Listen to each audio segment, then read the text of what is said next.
Let's all thank the wonderful patrons for supporting the channel.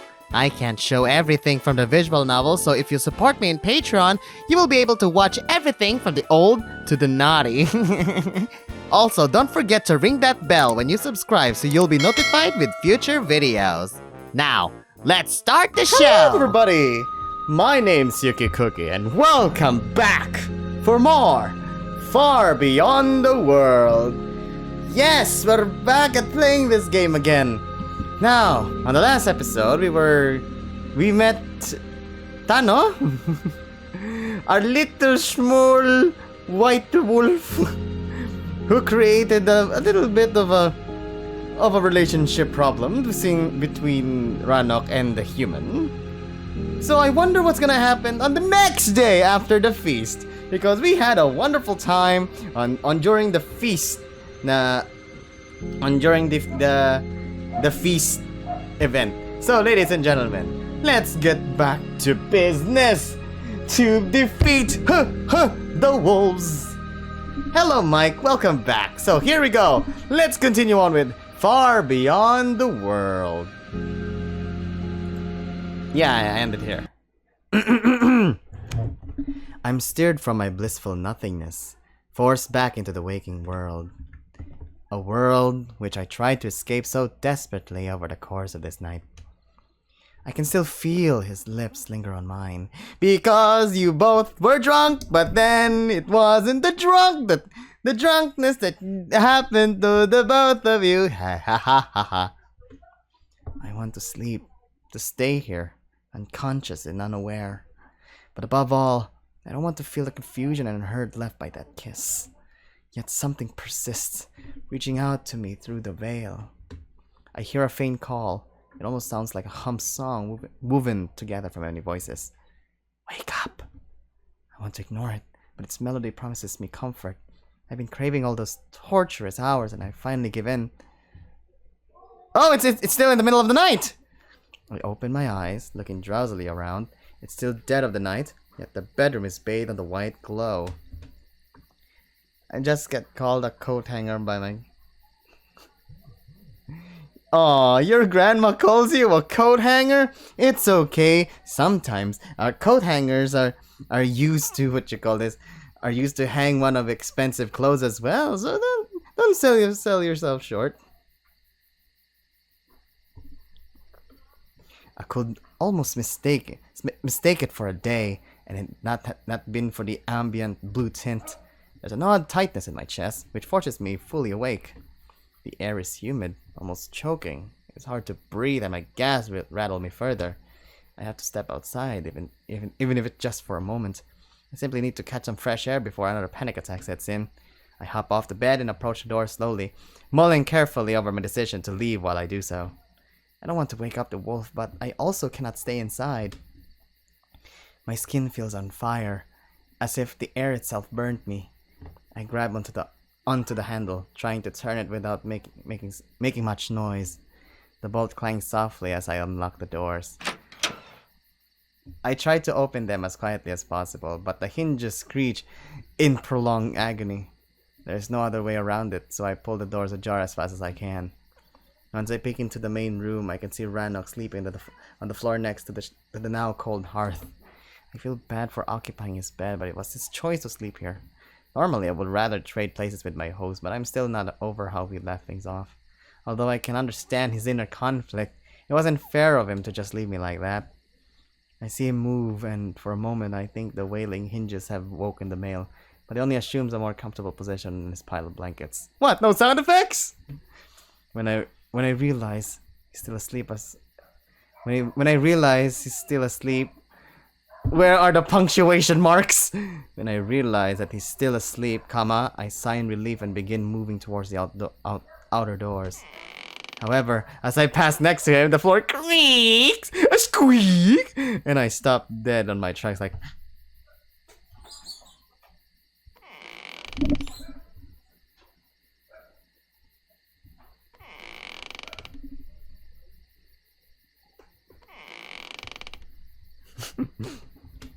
I throw a cautious gaze at the wolf, only to notice his troubled expression. He strains his eyes shut, body slightly twitching while his tail gives frustrated flickers. Although he's quiet, his labored breath leaves no doubt that he's having a bad dream. Serves him right. Hey, wait a minute! Who serves him right? What do you mean serves him right? For a split second, well, sabagay, he serves him right because he did something during, the whole debacle. For a split second, I throw my head towards the door, thinking it's a fair punishment for what he'd done. But then I realize, I'm not that petty. This isn't me. This isn't who I am. Although some parts of my mind already succumbed to anger, I managed to wrestle back control. I looked to him with pity, quietly kneeling next to his form. I placed my hand onto his forehead, gently petting him. I know he didn't mean to hurt me. And then he bit your hand off. Oh no! I've learned by now that the wolf is himself aching in every of his actions. I've learned by now that the wolf is himself... Huh? I've learned by now that the wolf is himself aching and every of his action... His action is meant to spare me as much pain as possible. I'll ignore that, but it really is really hard to read out loud. I'm not going to add it to our troubles through some petty resentment. As I ruffle his fur, his breath slows down, and expression softens. Whatever tormented him vanished by my touch. Ooh! Once he's settled into a more comfortable dream, I cannot help but smile. Let at least one of us have... Well, at least one of us have a peaceful night. I take a deep breath and stand up, continuing towards the exit. I open the door slightly, peeking through the crack to see if anyone's outside. There's no one around. I can't even see the sentries where Rannoch said they usually camp. After such a party, I bet everyone is simply fast asleep. Or perhaps the location of the guards rotates on night-to-night basis. Whatever the reason, it's quite fortuitous. Relieved, I step outside. The night is warm, with spring winds bring more of the much welcome southern air. I walk slowly towards the chair, content on simply staying out on the porch. And then I felt the dust! I sit myself comfortably, almost like a lord on the throne, overlooking his serene domain. And then there's a storm, and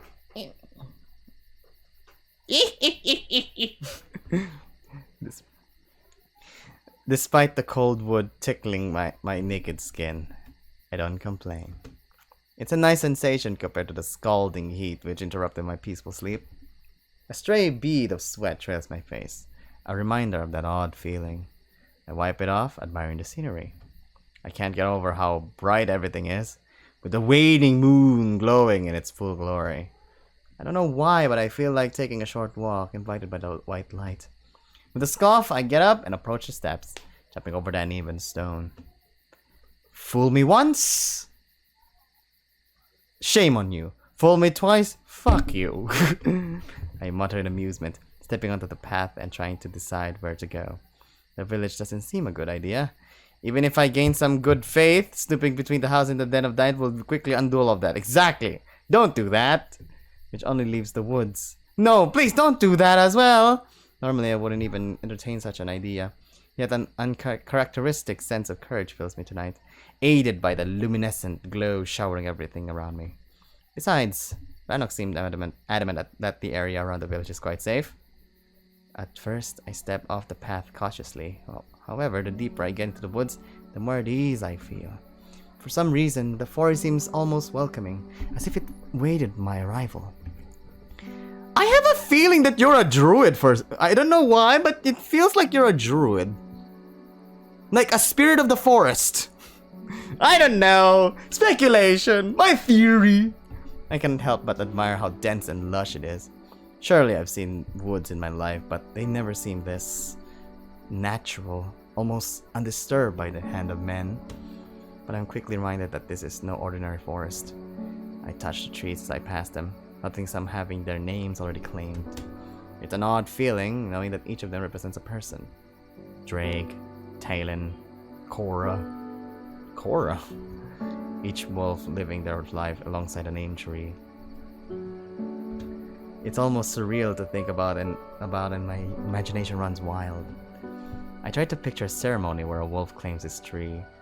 How does that even work? By carving it, of course! Yay! Mike and I have the same thought too! Promise, you're back! Right now you're enjoying a walk in the woods at night. I'd like to think that the entire village is present, as they observe the youth inscribe their name into the bark under the careful eye of the shaman. That must feel quite something. A milestone for sure. I trail Cora's name with my finger. The etching, although simple, has an undeniable feminine touch to it. Her tree is a young, slender birch, and unlike other carvings, this one is still bleeding sap. I rub it between my fingers. I guess her name has been claimed quite recently. I decide to continue my walk, slowly meandering between different trees and shrubs when I suddenly came to a stop. My eyes opened wide at an unexpected yet in retrospect an inevitable sight. I cover my lips, overwhelmed by a surprising torrent of sadness washing over me. A tree in front of me, huge and sprawling, has its name crossed out. Beneath a moonstone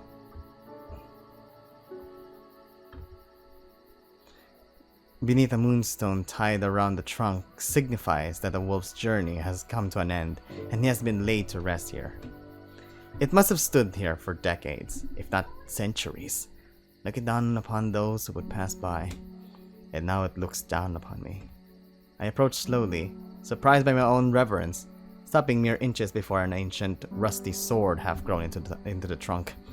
I can only assume it means I'm face to face with a once mighty warrior. Which part? I struggle to decipher the crossed out etchings.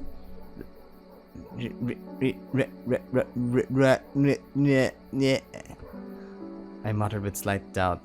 However, speaking the name aloud almost feels as if I'm breathing life back into the fallen wolf. I look up as a sudden gust of wind rustles the leaves above me and a slight chill creeps down my back. Oh no! There's a spirit lingering in this place! Oh! There's still spirits in this place! I gaze around in panic, feeling as if I'm no longer alone. Oh boy! You're in the devil's hour, meaning that the spirits can linger at this time of hour. But the woods are empty, with only the dead keeping vigil over them. I shake my head at how easily I get spooked.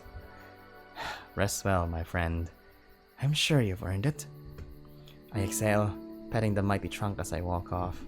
The deeper I venture, the more trees I see with moonstones glistening in the light, waning, waxing, quarter moons, entire generation of wolves resting peacefully over the watchful gaze of their goddess. Although I feel out of place, welcoming sensation persists, bidding me to follow. I feel ashamed, remorseful, even about the comments I've made about these trees. Yes, ick! You've missed a lot, as in you've missed a lot from the episode yesterday. Seeing them now. No, Mike, no! You're gonna become Super Mario! Seeing them now, an entire forest standing as testament to the tribe's history and lineage. Lineage? Okay, I think it's lineage. Or not lineage, I don't know. I understand the significance. It's a living cemetery. I can only imagine how upset I would be if someone desecrated a resting place of my dearly departed. I wish I could take it all back.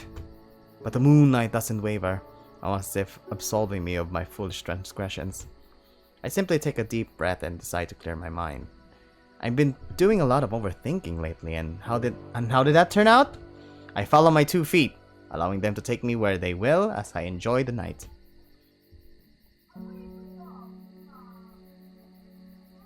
Hey, we're still here! I thought we're in a different path. I'm not sure how long I've been walking through these woods. I think you're lost. I don't even know what direction I took, feeling I might have unwittingly turned around a few times. I begin to worry that I'm lost, not really keen on the prospect of Rannoch having to search for me.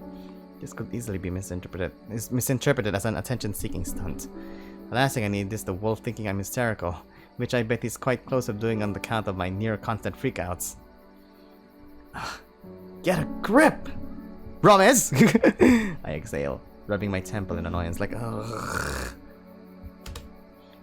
I push forward, bid by the moonlight piercing through some thick overgrowth. I struggle to part the bushes when I suddenly arrive at a clearing. Ooh! This is where they do their ceremony! And this is... Oh dear, this is cleric magic! No, not cleric magic. There's a word. Celtic! It's Celtic magic! This is Celtic, I think. Because of this, It's akin to the meadow I spent an afternoon with Rannoch, but this is a different place with tall grass waving on the wind like a sea of green. The landscape is dotted by white menhirs, similar to that erected at the center of the village. Ah, Stonehenges. In the far corner, I can see a structure resembling a henge, a trio of double, tall megaliths capped with horizontal dolmens. That stones are white and shine on the moonlight. I guess this is where they were born. This is the part I think this is the place where Rannoch told us where he was born together with Volgor. The stones are white and shine in the moonlight like polished marble. I can see a shadow of a person kneeling in the middle of that stone circle. I considered retreating, but the moonlight quickly reveals a familiar figure. It's Verissa? It's Verissa! Okay, perfect! She's kneeling in front of a shallow pool, arms stretched out to the sky. Her pristine coat almost glittering in the white glow. Yay! We can finally get some backstory or some exposition about her. Mother Moon. I need your guidance. Her voice carries softly in the wind. It's uncharacteristically faint and wavering, completely devoid of her usual composed demeanor. She's clearly distressed. I decide to approach her, moving quietly forward as to not interrupt her prayers. Please, speak to me. She asks again, her words pitiful and desperate. I watch her slumped figure as she stays there silent and expectant, as if truly awaiting a response. Eventually, her muzzle rises upwards, and she gazes at the white sphere again. I am sitting here, alone in the darkness. She continues to beg. I can swear she's sobbing. I'm blind without your guidance. My heart begins to sink at her sorrowful state. I don't know what to do. Should I even be here? Clearly, it's an intimate moment between her and her goddess. I shouldn't intrude. So you backed away! Yes, that's right, back away! I proceed to back out slowly, eventually facing the woods once more when another quiet sob reaches me. You have been silent ever since that human arrived. She sighs, again shrinking in defeat, and I stop in my tracks. I turn around, feeling bad called out like that, but I also cannot blame her. I have a feeling that the human is the moon goddess. I don't know. I have uprooted her life, even if I did so unintentionally. I caused this. Whatever crisis of fate she's going through, it's my fault. I better leave. Have you forsaken me? Did I make a mistake? Her rattled breath makes my throat clench like... What did I do? Please, speak to me. Then all of a sudden the human is like, hey Verissa. She pours her heart out in that last plead. But Aluna isn't going to answer, is she? She's over there, but she's not answering. Verissa's sorrowful tone breaks my heart, and I cannot bear it any longer. I cannot leave her in such a state. That would be cruel. I take a deep breath and step forward, wanting to reveal my presence, but the female's ears perked up even before I speak her name. Verissa? Once she hears my voice, she quickly tries to compose herself. Romes! She exclaims while hastily rubbing her eyes, clearly wanting to hide her tears. You shouldn't be out here. You're past the village boundaries. It's fine. Not really, but, you know. I reply, approaching the she-wolf slowly and casually looking around to give her time to adjust herself. Everyone's fast asleep, and I doubt you're going to hurt me.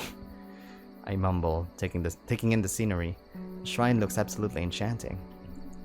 Once I hear that she's collected, I take a seat beside her in the grass. I can't avoid looking at the stone pool in front of us. Is this... Yes. She whispers with a nod. I feel eerie gazing at the birthplace of Vol and Rannoch. Goosebumps appear on my skin as I remembered how the dark male was stillborn, unmoving until his moon brother entered the world beside him. And it all happened right here. If places could tell stories, this is one of them. I sigh, looking at Varissa's troubled expression with worry. Is everything alright? She smiles, almost forcing a chuckle into her words. I was just communing with the Luna. Did she respond? Varissa looks up, and releasing a defeated sigh. She is silent as the moon. For the first time I can see her without the confident facade. Unlike Rannoch, she chose to be honest with me for once. I decide to return the sentiment. I know you think it's my fault. What? No, The female interrupts almost automatically. I've heard you. No point in beating around the bush. She looks at me with worry, then regards the radiant face of her deity. The moon seems much longer than what I think it would be. It's not like that. I don't regret saving your life. I just worry I made a mistake somewhere along the way. What could you have done differently? I don't know. You saved my life, and you did so without hurting anyone in the process. Surely that's not a mistake. And if you both honestly believe that this whole mess was fated, I pause, trying to contain a chuckle. Then you're doing the best you can with what little guidance you received. She looks at me, almost taken aback by my words, and scoffs in amusement. Eloquent. Perhaps Rannoch is right, and you are a lost noble. Varissa laughs. Ha ha ha. But your words do ring true. Mother Moon is fickle. She changes her face every night. Never in the same mood. It's hard to read her sometimes. The female says in a calm voice, almost as if convincing herself as much as me. This world is so alien. Yet I feel somewhat responsible for sowing fear and doubt in the hearts of those amazing creatures. Even though they're wolves, they're as remarkable and enthralling as any human I could imagine. Or even more so. I can't help but feel sad. To be honest, I imagine it to be an actual temple. Like there's a ring on top mismo of the ceiling. Like a stone temple with a ring on top. Doon na pala? A ring. Hole gali, sorry. Sorry, what? I can't help but feel bad. I'm sorry for all of this. I never wanted to cause... No. Sorry. No. She interrupts me again mid-sentence. It's me who's sorry. My ancestors warned me that my path will be hard. I need to remain strong. I believe we're on the right track. She looks back at me with a confident smile, despite wet streaks betraying where tears flowed just a few moments ago. And you proved that at the feast. I don't know about that. I think I might have underestimated Tano. She chuckles. Tano is many things, but he's not malicious. At least not for the sake of it. I thought you didn't like him. I don't. But that's because he has a habit of poking his nose into other wolves' business. The female rolls her eyes in annoyance. He's a creature driven by curiosity. You see, he's a creature driven by curiosity, you see. So, sparking his interest might have been your saving grace. Still, I would keep my distance if I were you. One never really knows where his sniffing will lead him. Tis to your ass! I fully intend to. To my ass! Might be easier said than done. Especially now when it's clear he is quite taken by you. So is everyone, for that matter. For a tribe screaming bloody murder every time another kin steps into our borders, that's quite a feat. I'm surprised by her words. Indeed, the tribe wolves seem wary, if not hostile at first, but as time passed, their attitude towards me improved. It's like Kwan Bala, he has this charisma. Like even though he's very shy and not outspoken, His charisma is really above the charts, apparently. I've also noticed Rannoch is getting quite attached to you. How can you tell? I can smell you! He thinks I'm his path, that's all. I shrug, not trying to delude myself that there's something there, when there clearly isn't. If you say so. She smiles, almost as if she knew more than I do. Yes, of course! She's a wolf! She can smell you! And again, she did grow up with Rannoch while I know him but a few days. Just keeping in mind that his moonstone is a full moon for a reason. And that means that he's very much like Aluna herself. Fickle? I force a chuckle, to which she only smiles. At first glance, yes, but behind that ever-changing mask is someone constant who will always be there for you. You just have to give them time. Just like with the moon. Oh, so that's why you're crying! Eventually, Aluna always shows up to brighten the sky. Isn't she giving you a silent treatment, though? Just like Rannoch's giving me one. Why are you here?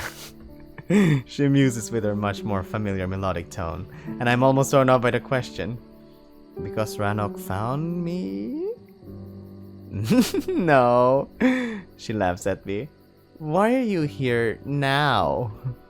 I woke up. It was a challenge. It was a challenging night. I just needed some air. I mumble, trying to actually figure out how I ended up here. Would it be safe to assume you were distressed? How did you know? I can still smell it on you. Aha! See? I was right! She can smell you! She closes her eyes and smiles, twitching her nose in short. Discreet sniff. You needed help. And so did I. Turns out Mother Moon was not being silent at all. So in other words, the moon is not telling her something, but she actually shows her something. In other words, the moon is kumbaga trying to tell her that, oh, you have to give faith to what you're doing, in other words. Not through words, but through actions. Doon na bala. She was just being busy. She regards me with her knowing gaze. I asked Aluna for comfort, to bolster my resolve, and here you are. And Rum has comforted you. Congratulations. And judging by your rapidly relaxing heart rate and scent, you needed someone to talk to. You mean she brought me here? I exhaled in amusement. It's a comforting thought, at least, if not a bit of a stretch. I look up at the moon and just take in the light. Wait. Are you telling me that all the voices that has been occurring is actually the voice of the moon? And the moon is challenging you because you're Rannoch's path? Maybe? Wait, what? I look up at the moon and just take in the light. Even though it's no longer full, the shine it gives envelops nearly everything. All of creation, this side of the world, is bathed in the white glow. The moon's so unbelievably pretty tonight. Yes, she is. The female regards the argent sphere with amusement, almost as if she only just noticed it. She's smiling at us. I remember this one time where it was a crescent moon and there were stars two stars next to it, and it almost looks like a smiley face in the sky. For whatever reason, the assessment reassures me. She invites me to sit closer to her, extending her paw behind my back. I scooch over and rest my head on her shoulder. Oh, and as she embraces me. Like, do you know the story of your birth? She nods quietly. But it's a story for another time. Okay. I try not to sound disappointed. Some things come to us at just the right times, Rames. Even if we think we want more, sometimes it's not what we need. What do you mean? Sometimes you really want something, but in reality you just needed a little bit of something. I asked in confusion, as this bit of wisdom came out of nowhere. However, somehow it feels very relevant to Rannoch. Wait, could it be possible she smells him on me? Yes! I wince slightly. Oh! No wonder! Wondering if I should perhaps pull away, but then again, what if she smells Rannoch on me, and it's already too late? Well, that's that. Best piece of advice I can give you right now is to just wait. What for? Anything. She shrugs. So if I wait for the end of the world, then it's your fault then. Just allow for things to come into your life, as they may, at their own pace. Life has a tendency of sorting itself out. Yeah, she's right. Haste is the devil's work, and all good things come in time. Oh, in other words, patience! I should stop rushing and overcomplicate everything, and just enjoy myself. Just like now. That's what you did last night! I mean, that's what you did on the feast, but then Rannoch was like, here's my bitch! We both look at the moon in silence. We don't exchange words after that point. No words are needed. We just take in the glorious radiance of the mother moon. I smile as if feeling her blessing touch us both. I can see Verissa being at peace as well, which was more than I could have hoped for. I would not want the female to suffer because of me, nor for her fate to waver. Knowing that I somehow managed to keep her resolve was the greatest reward in itself. I thank Aluna for this gift, whether she is real or not. She definitely turned a bad day around for the both of us. And that's it! Oh, there's more! I began slowly dozing off on her shoulder, wanting the female to exhale to stir me up. Well, that was refreshing. Shall we head back? She gets up and extends her paw towards me. I just nod, taking hold of her and standing to my feet. She walks off, but before I follow, I throw a last curious glance towards the pool. To think this is the source of all of their moonstones. I'm almost tempted to come closer and take a peek, as if hoping if I would find one of my very own. Promise. It is the moon! Something shimmers in the depths of the pool. It is the moon! It is the ominous voice is the moon! Something shimmers in the depths of the pool. The waters muddle the image hidden just beneath the surface. My feet tremble slightly as I feel a sudden pull towards the well.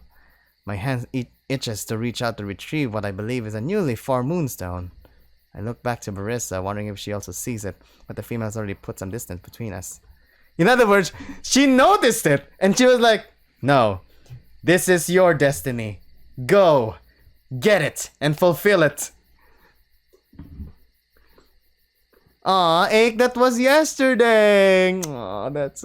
Well, let's just enjoy more of the story. I gaze back to the waters. Something's definitely there. I want to approach, but I feel the moon's glow intensify, almost as if I stood in the glare of a spotlight. In other words, you have been chosen! Ah, the light! The familiar melody fills my ears as dozens of whispers collide into one simple warning. Don't! The glare retracts, and I blink my eyes to adjust my vision. Again, I look to Verissa, but she pays me no mind. Whatever's happening is happening only to me. I'm torn, struggling to fight the urge to simply confront the waters. This is a weird scene! Kumbaga, there are two conflictions in this scene. There is an ominous voice calling for him. Then there's another whispered voice that is retracting him. It's like there are two things that is trying to pull him. One is going towards the well, and one is pulling him away from the well. I think this is the work. Yeah, that's right, Promise. I think it's a whole like build at the moment, so there's a lot to it. Okay, I think me and Ramis had the same thought too. Like, what if there is actually a demon lurking in the tribe that they don't know? That's why the ominous voice is the one, Kwan, is the one, what you call this, trying to protect Ramis. I think so. Maybe both sides of the moon, maybe? I'm torn, struggling to fight the urge to simply confront the waters. What if there's an answer lying at the bottom of the pool? Come on, the curiosity is itching on us! My mind begins to wander, and I find my feet shift slightly towards the water edge. Okay! There are two choices here. You know what? I can cheat. Sige. Okay. For now, I'm going to cheat. You're not going to like it, but I am going to cheat a bit. That's the only way I can think of continuing the story without ruining the whole thing. Okay, huh? Give me a moment. Here we go. Delete.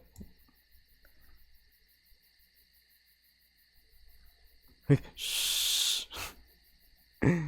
Okay, let me find it. I think we're now in chapter... Let me see. Find... Approach...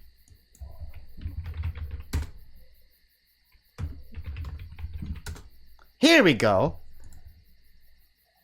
Oh... Ah!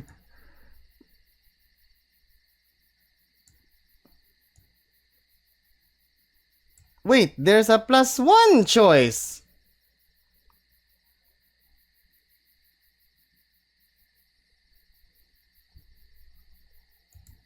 There's a +1 choice. So I guess the correct answer is stand firm. Stand firm is apparently a +1 choice. I wonder what could that be? But I remain still, using all my willpower to defy this pervasive thought. So there's a whisper, and there's an ominous whisper. What? Do not fight it. Ramis, what's the matter? I snap out of my stupor, gazing now into the wavy reflection of the moon. The waters are dull and empty. Whatever tug at my inner desire gone as if it was never there. Another mirage meant to mess with me. It's nothing. I was just admiring the scenery. I mutter, trying to recollect my thoughts. I feel utterly confused. Seems I cannot get away from the voices. I'm under so much pressure that my anxiety begins to spill into the waking world. For a moment, I think of talking to Verissa, but considering our earlier conversation, I don't want to come across as if I'm mocking her beliefs. She seems to be already struggling on my account. It's an unnecessary distraction. I guess the whole Luna talk just got into my head. I don't know, because according... Oh wait, no. Who's Kaelin?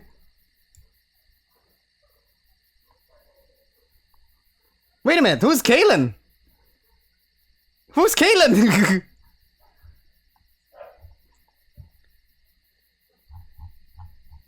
Hoy, dali lang. Who's Kaelin? I found a name. It's Kaelin. Okay, wait. From their kin. Very I want to see what's the answer if I approach the pool. Let me see. Approach the pool. Take a step towards the well, my legs staggering a little as if my own body fought me along the way. Come. Ramis? What's the matter? I snap out of my stupor, gazing into... what? Who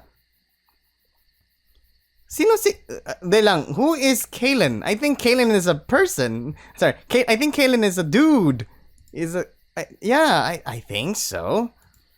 Yeah, I think Kaelin is a dude.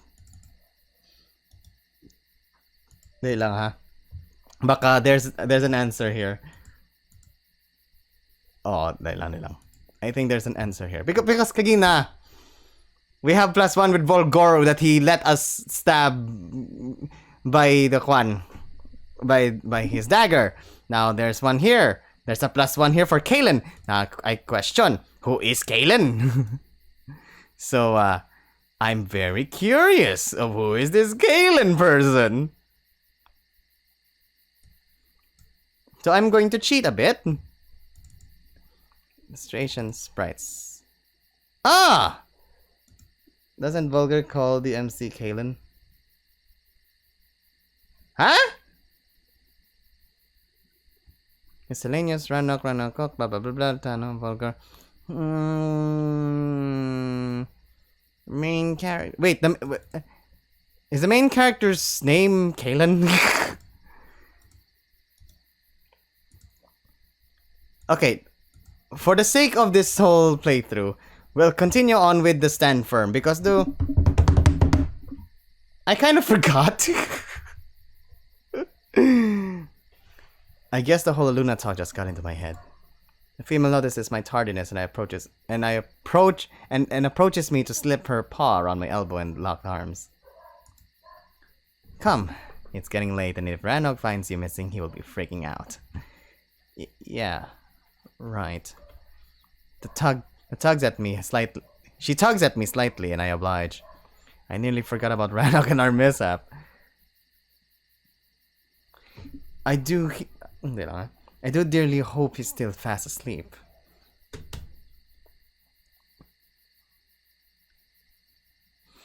As we return to the village, Verissa guides me back towards the cottage. Apparently, I took quite a detour through the woods. It is a wonder why I stumbled upon the moon shrine. Once the house is in our sight, the female bids me a good night, and her home is on the other direction. I wave her goodbye and make him my way downtown towards the cabin, an uneasy smile stretching across my face. We both needed reassurance and both have received it. I must allow Ranok to process things at his own pace. Pressing him isn't fair and will only push us further apart. So far, he's been good at opening up when the time was right. Besides, I have other things to worry about. The voices became quite conspicuous now. I hear them. It's not just in my head. Whether I'm going mad or simply spiraling is yet to be seen. Not for the time being, I have my plate full. I nearly yelp as I hear a strange voice mumble in the bushes. It's Triss! Oh god, he's talking! Oh my goodness! Do I really need to voice this guy? I guess so! The tigers must be growing really desperate if they think a human will do the trick. Or perhaps they thought it clever. Hard to decide which. You might have been fooled, but I know you speak Wolven. I still hold my chest, steadying my rattled heart, while the bunny continues his random monologue as if he wasn't even speaking to me. That's right. I'll be keeping a watchful eye on you, you little... Who does he think he is? Ah! Okay! Let's talk about this. I think, as me and Romas, I think, do agree that the ominous whisper does feel like a Juan. The dark side of the moon talking. Kumbaga, there's two people talking to you. One is the light, and one is the ominous. One is the whisper, and one is the ominous whisper. What if the ominous whisper is actually the dark side of the moon, whereas the regular whisper is the light side of the moon? Diba, Volgor is has a full blown eclipse na moonstone, diba? And then Ranok has a full moon, diba? So and depending and based on their based on their attitudes, Ranok is more more good guy, whereas si Volgar is more on the anti-hero type. So, I think we finally have an understanding of how the moon works. Because the way the Anonymous Whisperer is talking to you is like, who does he think he is? It's like a quan. It's like this devil and an angel on your shoulder. Amuna siya. Who does he think he is? That makes two of us. Oh! No, Ramis! No, you're talking! I bark at him in annoyance. Pretty fed up with impertinence of this guy. What are you doing lurking outside our windows, you fucking creep? What did you say? What did you say? He looks at me wide-eyed, stumbling back into the bushes. I'm done playing games. Cut the crap! I don't have time for this. You think you can threaten me? Ranok, Vol, and Varys are all in on this. Ranok, Vol, and Varissa are all in on this. Ah, yes, Ramis. Tell him everything! You rat me out! And there won't even be a piece of you left once they're done with you. The rabbit stands there, shaken. I can't help but smile that my ultimatum works so well. How are you doing this? Doing what? Speaking old Sylvan. Sylvan. By the spirits. It's like you were born in my burrow. What? This again? No, I'm not engaging at this point. Look, I don't know what game you're playing, but I'm not in a mood for it. If you won't leave me alone, I will tell others that you're on to me and that you speak Wolven. That's punishable by death. This makes my secret your secret. So better keep your mouth shut so we can both stay alive. Capiche? I sneer in anger. I can see Triss is really shaken. I start to think that he really didn't expect me to understand him. I'm not speaking Wolven. None of the wards are. What? What? Oh dear. No, this is getting too much for me. Like, you know what? I'm so tired and drunk, and I just had an epiphany earlier. So please, can you just leave me alone with your QR code arm? I'm so confused that the sudden anger that took hold of me simply dissipated. My breath stabilized, and I just take a deep exhale, like.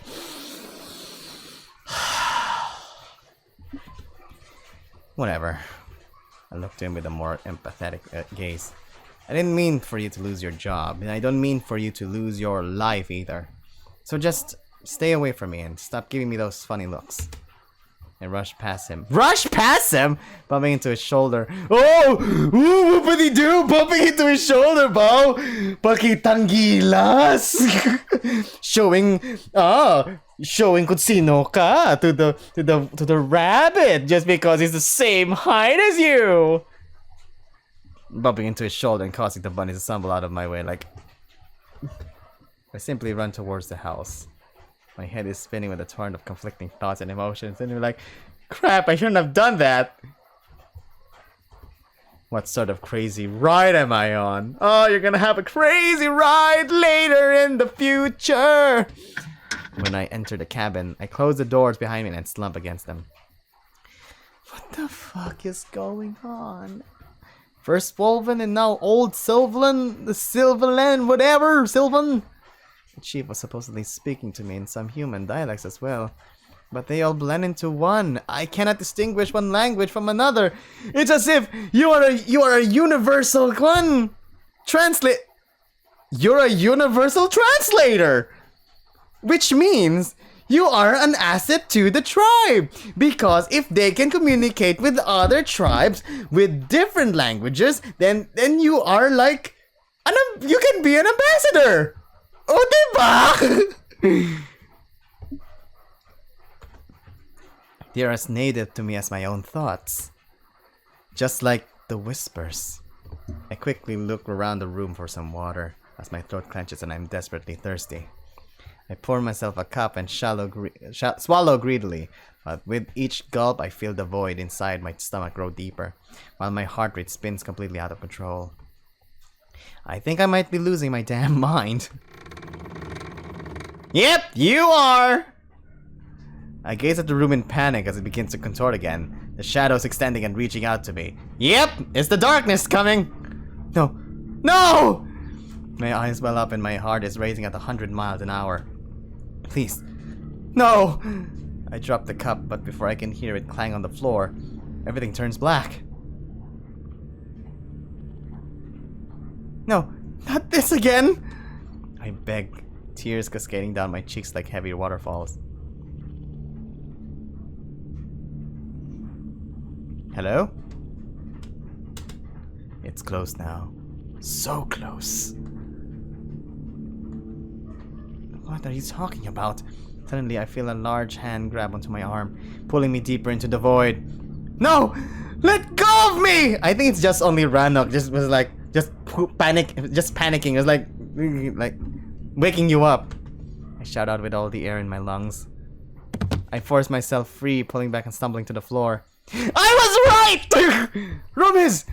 What are you doing? I can see Ranok standing above me with a shocked expression. His paw still extended where it held me. What's going on? I look around in utter horror, huddling to the wall behind me. Everything's back to normal as if nothing ever happened. What? You were just standing there, mumbling. Oh, no. Oh, God, no. I'm starting to lose sense of what's real and what isn't. The wolf squats beside me, looking rather worried. No doubt he senses my erratic heart rate. So much for not coming across as hysterical. I'm sorry. I didn't mean to wake you up. I mutter, struggling to get up. He aids me with his paw, pulling me back to my feet. I must have been sleepwalking. I'll go back to bed. I try to rush towards the bedroom doors, but Rana grabs my hand, gently stopping me in my tracks. I can sense you're in distress. His voice is soft and full of concern. Only now I notice I'm slightly shivering and my heart must seem to him as if it tried to burst out of my chest. Okay. It almost feels as if I have a pocket of air stuck inside. Look, I'm sorry about the kiss. It's always about him. Seriously, who is this ominous whisper? It's not the goddamn kiss! I snap, yanking my hand free. Promise. I seriously can't deal with his sexuality issues right now. I run towards the bedroom doors. Ramis, why can't you be honest with the guy? He's looking out for you and you're rejecting him. I run towards the bedroom doors and slam them shut behind me. Well, touchy! Since there is a lock, I sit down with my back against them, preventing the wolf from entering without having to force his way in. I try to calm myself, to rein my rattled breath, but again, I am slowly spiraling. I hear him knock on the door and I sigh in annoyance, struggling to hold back the tears. Oh no! It's giving us a Dastra moment again! But this time, it's the human who's in trouble. Go away! I plead sorrowfully. I really don't know what to do between the torrent of thoughts in my head. Do you wanna build a snowman? No! Go away, Anna! And the mixed feelings he invokes in me. I feel like I'm stuck between a rock and a hard place. Stuck between a rock and a hard place. Ramis, what really happened? Ramis, what really happened? He asks through the door, and his saddened voice almost makes me want to let him in. If it's not the kiss, then what? Then why are you so freaked out?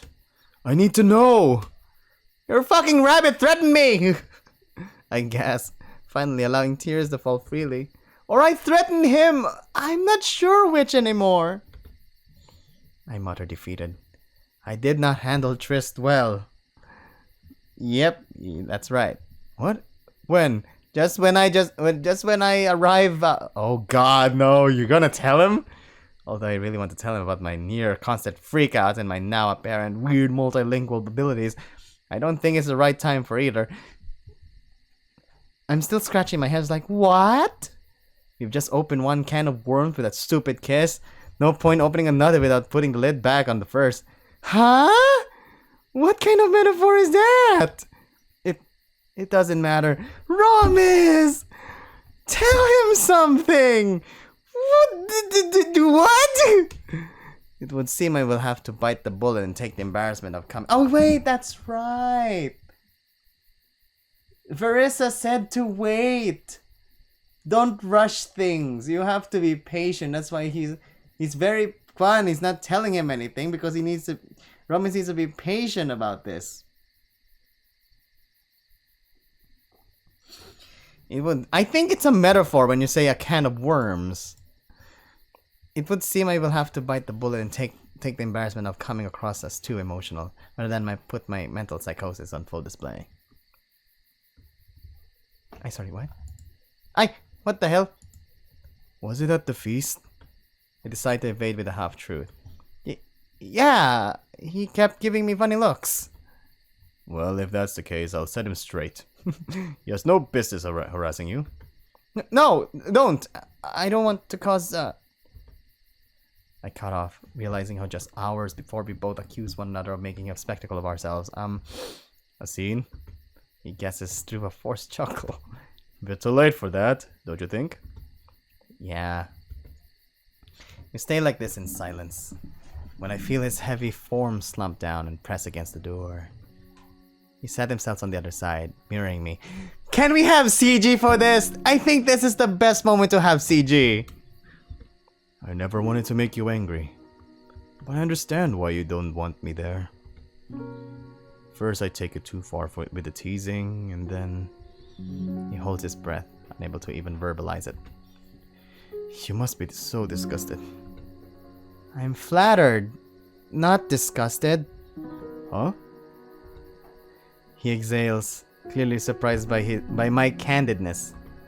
I mean, having a wolf like you kiss someone like me? That's any guy's dream. Given they're furries. Hi, Lily! Welcome back. Defective? He says in a worried tone, and I sigh in defeat. You're not defective, Rannoch. Not to me. Maybe. But to everyone else. Fuck everyone else! Wait, that's not the idea. You know what I mean? I snap, annoyed he allows himself to be boxed up like this without putting up even a shred of a fight. What matters is what you think and feel. Do you see me as defective? As someone who needs to be fixed? No! The wolf stutters in panic.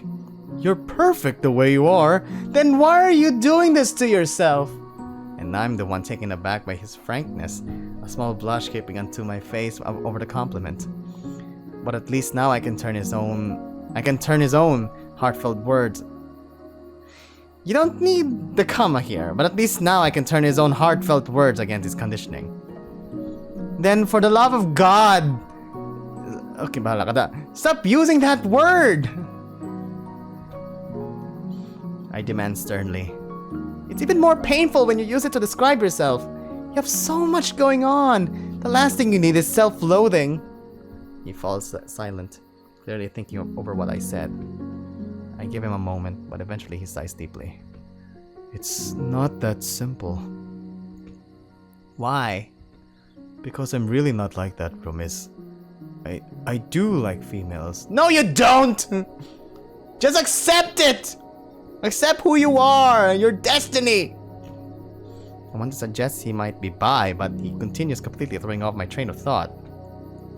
I'm just an idiot. I know I can be playful, but I took it a bit too far. I just wanted to distract you, because you were so distressed, and I much rather had you flustered than in tears. So you just kissed me?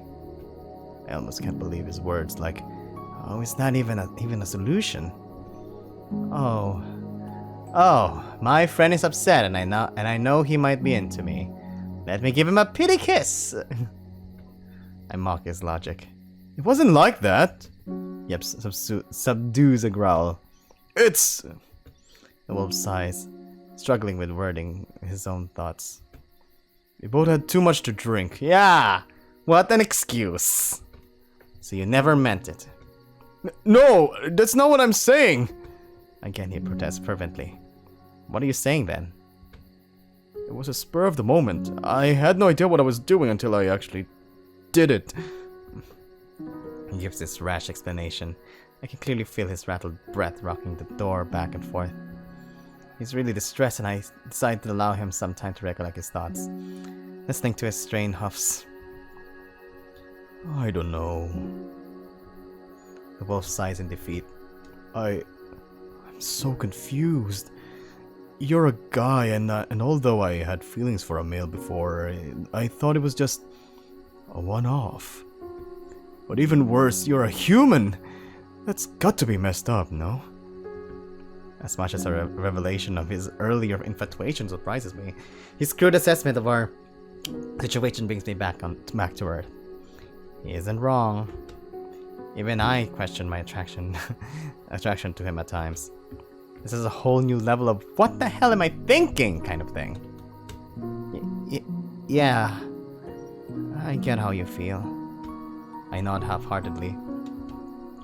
Each time I'm reminded that you're a wolf, a part of me is screaming, "What the fuck?" I chuckle nervously. Right? He responds in a similar feigned amusement.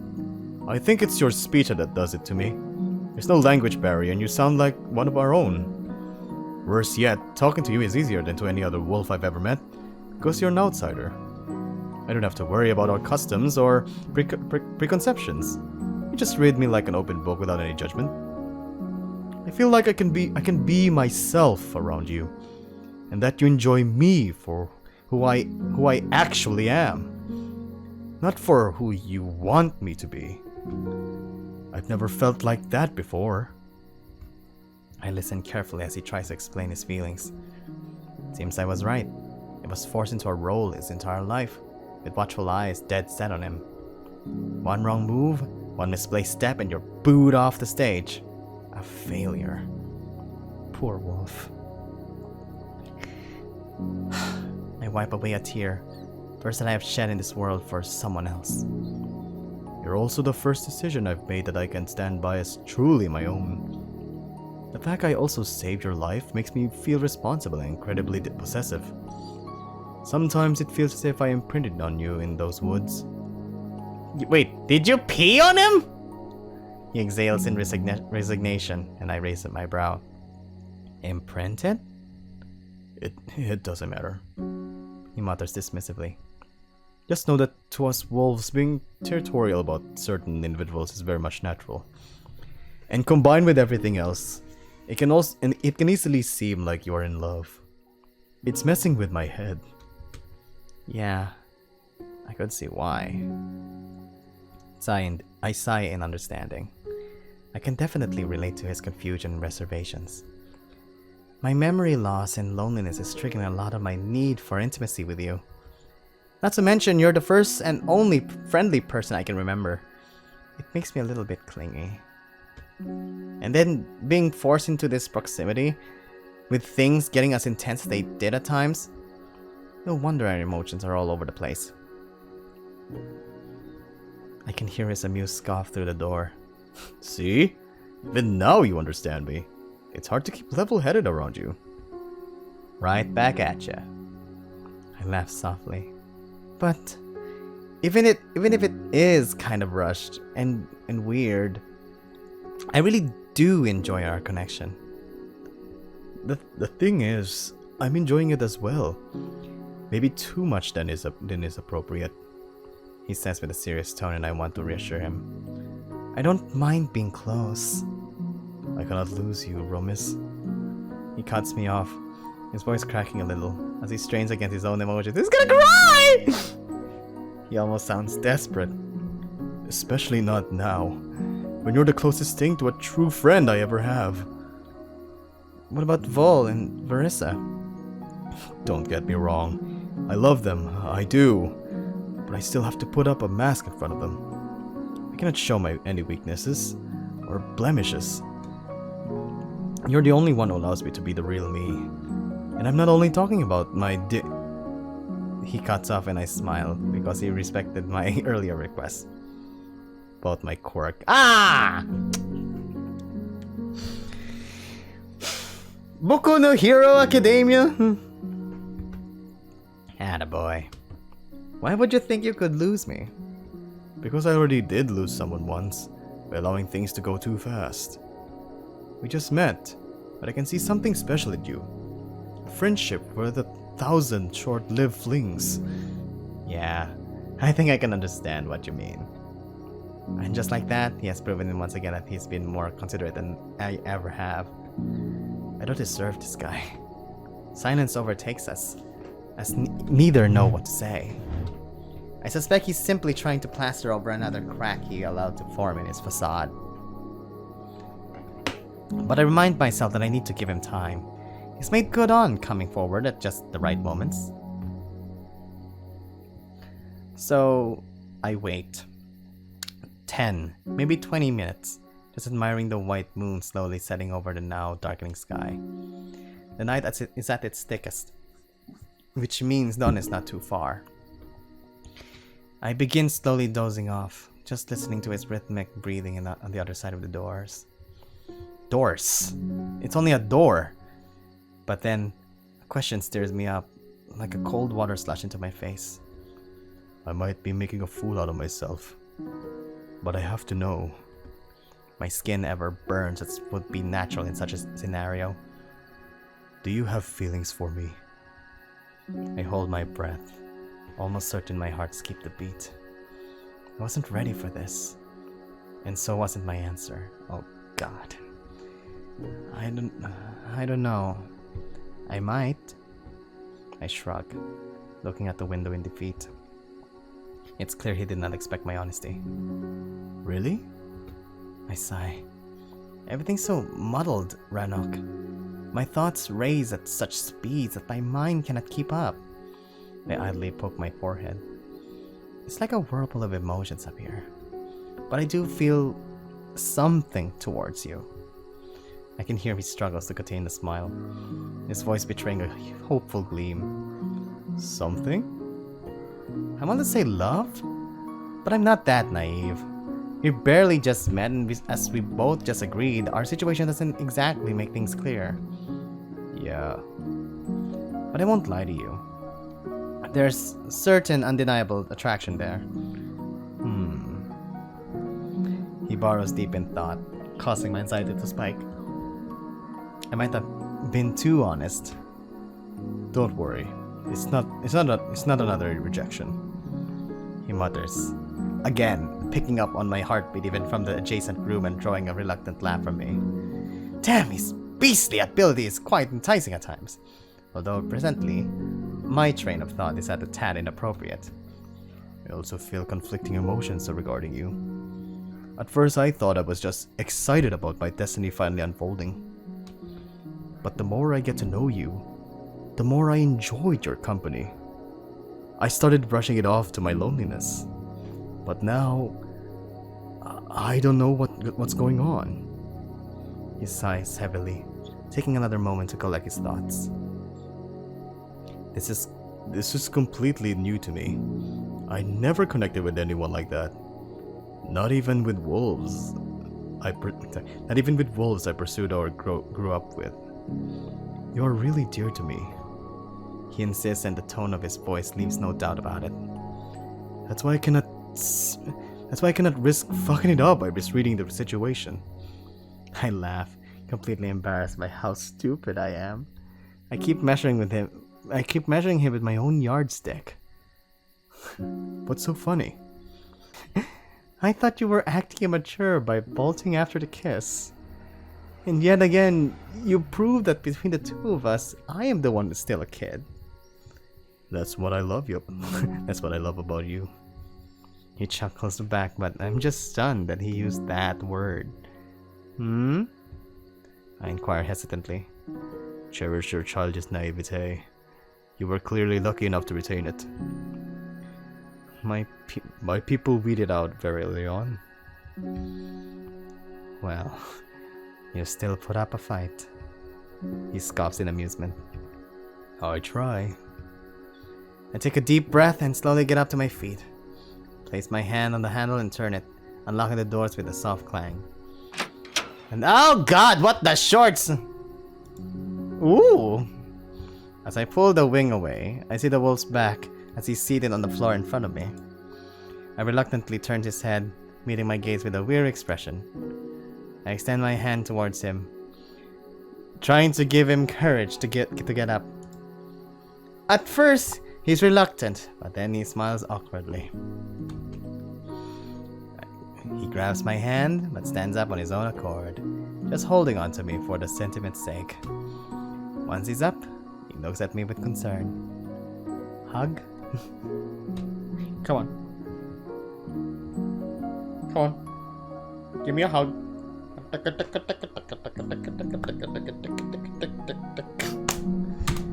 I open my arms awkwardly, inviting him to embrace me. Immediately I hear his tail swinging as he nods with a barely contained smile. And just like that, a large furry form envelops me and I'm surrounded by the scent of the forest. It feels as if I'm rolling in the meadow again. His fur brushing against my skin, against my skin to the grass.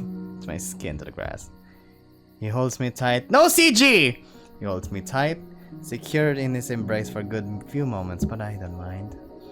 I simply surrender myself completely, melting into his form. I needed this, to feel safe and wanted. I just take in his warmth, really relieved that despite everything that happened tonight, our relationship wasn't damaged. In fact, despite our combined mishaps, I very much believe it was strengthened. He continues to keep me close, as if desperate to feel every inch of me pressed against his body. As if fearing I might disappear into the morning mist. My heart stumbles, and I feel butterflies fill my stomach. He senses that slight shift and squeezes me harder. He grabs my face gently with his paws, warm beans pressing against my cheek, and slightly pushes away. His nose ventures close to my forehead, trailing my skin with its cold, wet tip. I stifle a giggle as it tickles, but then my eyes open wide as he reaches my cheek. There he plants a tender lick, his tongue barely grazing the surface of my skin. He locks our gazes and he immediately pulls me back into his chest. Again, we stay like this for a while, until eventually he lets go of me. I think we both need some time to figure things out at our own pace, and on our own terms. He mutters with a saddened voice, yet his expression remains quite determined. What do you mean? I respond in slight confusion. I have no doubt our feelings will clarify if we give ourselves some space. There was something I was meant to do. A scouting mission that would most likely take me away for a few days. Yes, because, you know, Volgor got the boar. What? I feel my heart sink. I did not expect this turn after such a tender moment. I put it off on your account, and Father decided to simply delegate this task to Tano at a later date. Aside from me not trusting his tracking abilities, this is urgent. As usual, Rana picks up on my distress and takes firm hold of my shoulders. 2 of our packs are missing, and I was willing to brush them off for the sake of our little retreat from reality. But it wasn't fair. Not towards you, not towards me, and especially not towards the tribe. He looks into my eyes, and although it's hard to argue with his reasoning, its maturity is commendable even. I cannot help but feel betrayed. I know I said I wouldn't leave you, but if I am to be a chief one day, a good chief, I need to act like one. He insists, his ears falling flat, and I can see he wants this to be our joint decision. How petty would I have to be to inject myself into his line of duty? And despite how easily lulled I am into his weird need for intimacy, I agree that some time apart could help us get clarity. Half the time, I don't know what to feel anymore. No, I understand. Again, if it's that important. I mutter, but my voice must have been terribly unconvincing as a wolf sighs and pulls me in closer. If I'm to protect you, I cannot give them any reason to undermine me. But most importantly, I cannot allow myself to unwittingly hurt you in the process as well. I think a few days apart will allow our emotions to cool down and settle. Then, we will have a clearer view of what's actually going on between us. He smiles, planting another, this time more encouraging lick on my cheek, pulling on my skin, teasing me in the process. I could imagine him licking your face. Instead of just, licking your face like a lick, it's like a...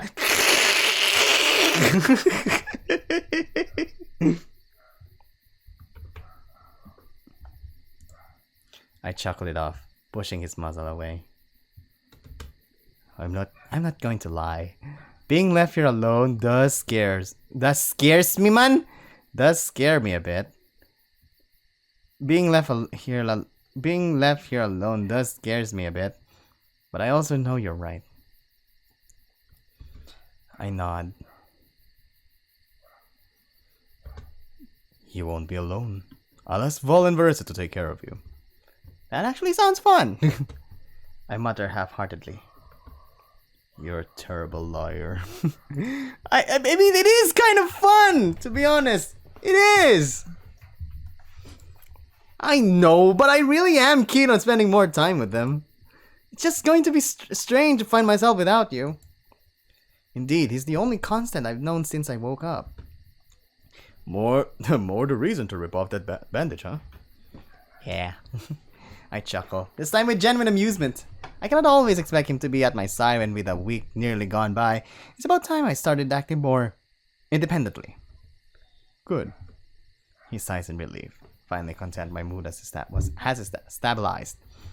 I will go and see my father at dawn. I'll also get Vol and Versa here. We can have breakfast together. Yee, like a family! He proposes through a smile. You'd like that, would you? Yes, I do! Yes, I do! I nod with enthusiasm. A joint meal sounds actually fun. Also, it's about time we got you dressed. I didn't forget my promise. He winks, walking towards the bed, and I smile. Consider it to a fault.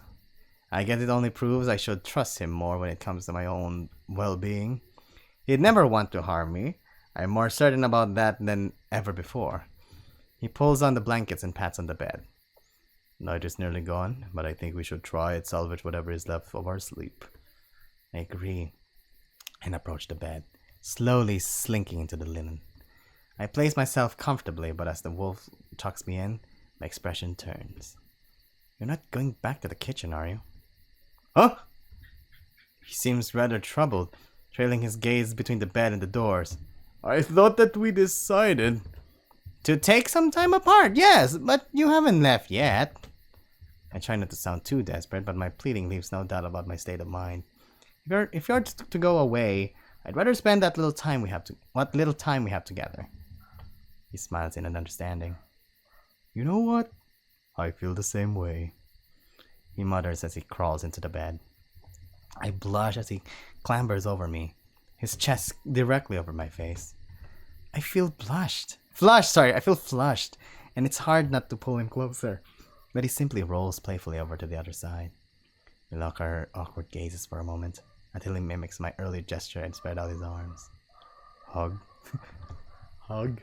Yes! Asterisk, hug, asterisk. I thought you wouldn't ask. I chuckle, snuggling deep into his chest. If this is the last night together for some to come, I'd rather spend it deep inside his fluff.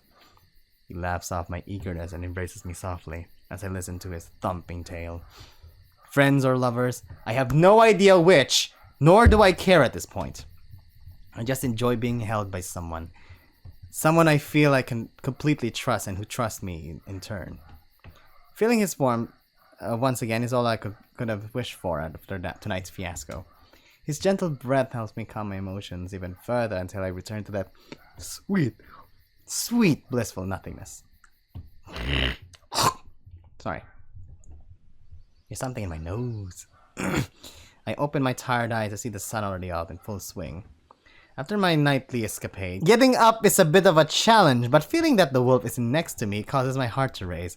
I jump out of the bed in panic, fearing he has left without saying goodbye. As I rush into the kitchen, I am met with the sight of the wolf setting up the table for 4. He even brought the chair far from the port to complete the set. Again, as it is his custom by now, even when having extra duties to attend to, he always allows me to rest while he takes care of the morning prep. I sigh through a smile, looking at it with feigned annoyance. You should have woken me up. Well, you are a terrible liar. He scoffs. I know you were out of the house. Huh? What? Did Verissa tell on me? I snicker, pulling up a chair and taking a seat. That too. But I also could smell the woods and grass on your skin. Ah, damn it! Nothing escapes you, huh? Nope, you'd better get used to that. He winks while I look towards the hearth. He hasn't built the fire yet, and I wonder if he needs some help. Want me to prepare the food? We're not making a fry-up today. Too many people for that. Besides, Verissa likes lighter meals in the morning. She likes coffee. She wants her coffee in the morning because she'd be like, I'm gonna kill everyone today. But then she drinks her coffee. Ah, the spirits have made me feel full, and I'm now at peace. Oh, what are we having then? I asked Will to bring some cold meats and cheese. Vithir provided fresh bread. Yee, Vithir! He points to a basket of soft rolls. I can smell their yeasty whole meal aroma even here. That sounds absolutely delightful. We're gonna have some ham sandwich. I watch as the wolf fills up our tankers one by one. Despite the ale not being my favorite of drinks, I'm looking forward to unwinding with the three alphas. My, what a company indeed. He sets the mugs in front of the chairs, placing mine next to my hand. I smile and nod in gratitude, really happy to see things go back to normal. Actually, maybe even better than normal as I breathe the newfound air of honesty between us. Rannoch sits himself down in front of me, smiling and talking an idle sip. I follow his suit, although certain that drinking before noon will be frowned upon back where I come from. Hey, there's a thing called morning breakfast. This is called morning breakfast, sir. The wolf slides his paw towards me. There's something in my nose! Wait lang ha? I need to blow my nose.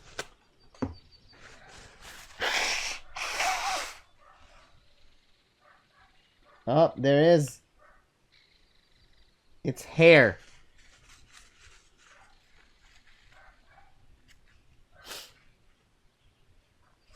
It's hair.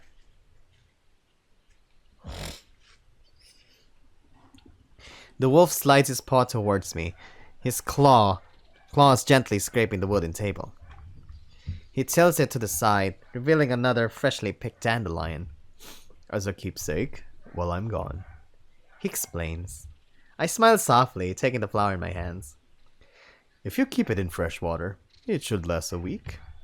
I nod. This will be a useful reminder that I still have a friend, if nothing else. So, did you rest well? You know. More than I could have hoped so. I sigh, barely containing a smile. Good. I'm glad we were able to clear things up. Oh God, yes! I nod eagerly.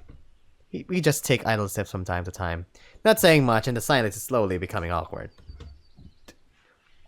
I can see he's mulling over something, his uncomfortable expression betraying a rather pervasive thought. What is it? I asked, trying to nudge him. There's one more thing we haven't discussed, but I couldn't find the right time. Or the right words. What is it? I smile at him teasingly. What is it? I'd say you've done great strides simply saying what's on your mind. Yes, but this is slightly awkward. More awkward than the heart-to-heart we just had? He nods reluctantly, and I must admit, he has piqued my interest. Eventually, he simply sighs and stands up, approaching me with a hesitant gaze. It threatens to undo all we managed to fix, so please keep an open mind about it. My brain went to, do you want me to suck your dick? He pulls out the leather strap from behind his back, and I look at it confused. What? It has a metal buckle on it, resembling a very short belt. Chastity? What's this? Chastity belt? You have to have it on the next time you leave the house. What? He says with a slightly averse tone, passing me on the item, and I immediately realize what it actually is. I have to wear it's a collar. thought it's a chastity belt. I have to wear a collar? I exclaim, choking on my drink. Like, what? I'm a pet now? Yeah. Okay, what's going on? Ranok's ears pulled back and I could see his grimace deepen. Remember what I told you that you were released into my custody? I just nod, narrowing my eyes. You said I'm your ward. Well, yes, but it also means you're my attendant now. How dare you! What? I snap, raising to my feet and squaring off with him. How dare you make me into a butler? No, how dare you turn me into Tris? It was one of the conditions of your stay. So that's why Tris is so pissed at me. Tris doesn't matter. Of course he does! I'm not taking his job! I cut him off with an angered stare. He's right. With this little stunt, he's very much done doing all that. He's very much undoing all that we just managed to patch up. It wasn't his to begin with. He responds equally sternly. He was thrusted upon me, like everything else in my life. My father wanted to show the others that I can be responsible because of having a ward is a sign of great respect. But I couldn't stand the guy. He was always silently skulking about, giving me funny looks as if judging me. Welcome to the club. Now you know how I feel. I mean, sorry. Now you know how Ramis feels. I smirk. No. Now you know how we feel. I smirk ironically. Either way, I'm not going to be your attendant, whatever the hell that means. I shove the collar back into his paw and march off towards the windowsill. I lean into it, looking into the trees and trying to calm myself like, he's simply killing two birds with one stone. He gets to keep his path and get a more palatable attendant in all in one go. What do I get? And what do I get? I get to be paraded around with a collar on my neck like a damn pet. What a joke. I'm so angry, but yet you have to do it for your safety. The wolf sighs heavily while I try to give him the benefit of the doubt, but it gets increasingly hard. I can hear Ranok place the collar down to the table and fidget nervously with his cloak. This is not a choice, Ramis. The tribe demands it. He mutters quietly, as if really made unhappy by that predicament. You won't have to do anything. It's just for show. He mutters pleadingly. I'm not a fucking dog! Nothing's going to change, I promise. But without it, you cannot go outside. See? I was right. It's for his own safety. His voice takes on a more desperate tone, but I remain defiant. This is a complete indignation. I'm not wearing it. Well, it's either that or... He cuts off, clearly uncomfortable with what's to follow. Or what? Come on. I can take it. I finally turn around to face him and the wolf winces. I'll have to mark you. What do you mean by mark? You have to put it in the butt? Mark me? As in what? Brand me like cattle? Like... Tss. Immediately I'm reminded of Chis' dumb barcode tattoo. Was that a mark he speaks of? What? No. He sounds almost offended by the insinuation. You'll just have to wear my scent. You mean you have to pee on him? Well, I want to see this. Am I not already? I splay out my arms, hinting at his butt, covering me head to toe like... That's when Tano's remark hits me. He doesn't smell like your ward. My eyes widen in terror as I realize how canines mark their territory. Oh God, no! Okay, I'll take the color then. I cover my face, completely mortified by the implication. He flinches in embarrassment at my realization and looks away. Don't you even say what I think you're about to say! That's why I went with the color instead. I just stand there, dumbfounded that he would even suggest pissing on me as I were a tree! What the hell did I get myself into? Well, this is your fault for being alive. He avoids looking in my direction. And although I am incredibly infuriated by this nonsensical situation, it's clear it makes him, at least in part, as uncomfortable as it makes me. I close my eyes, trying to remember that he hasn't done anything deliberately malicious towards me.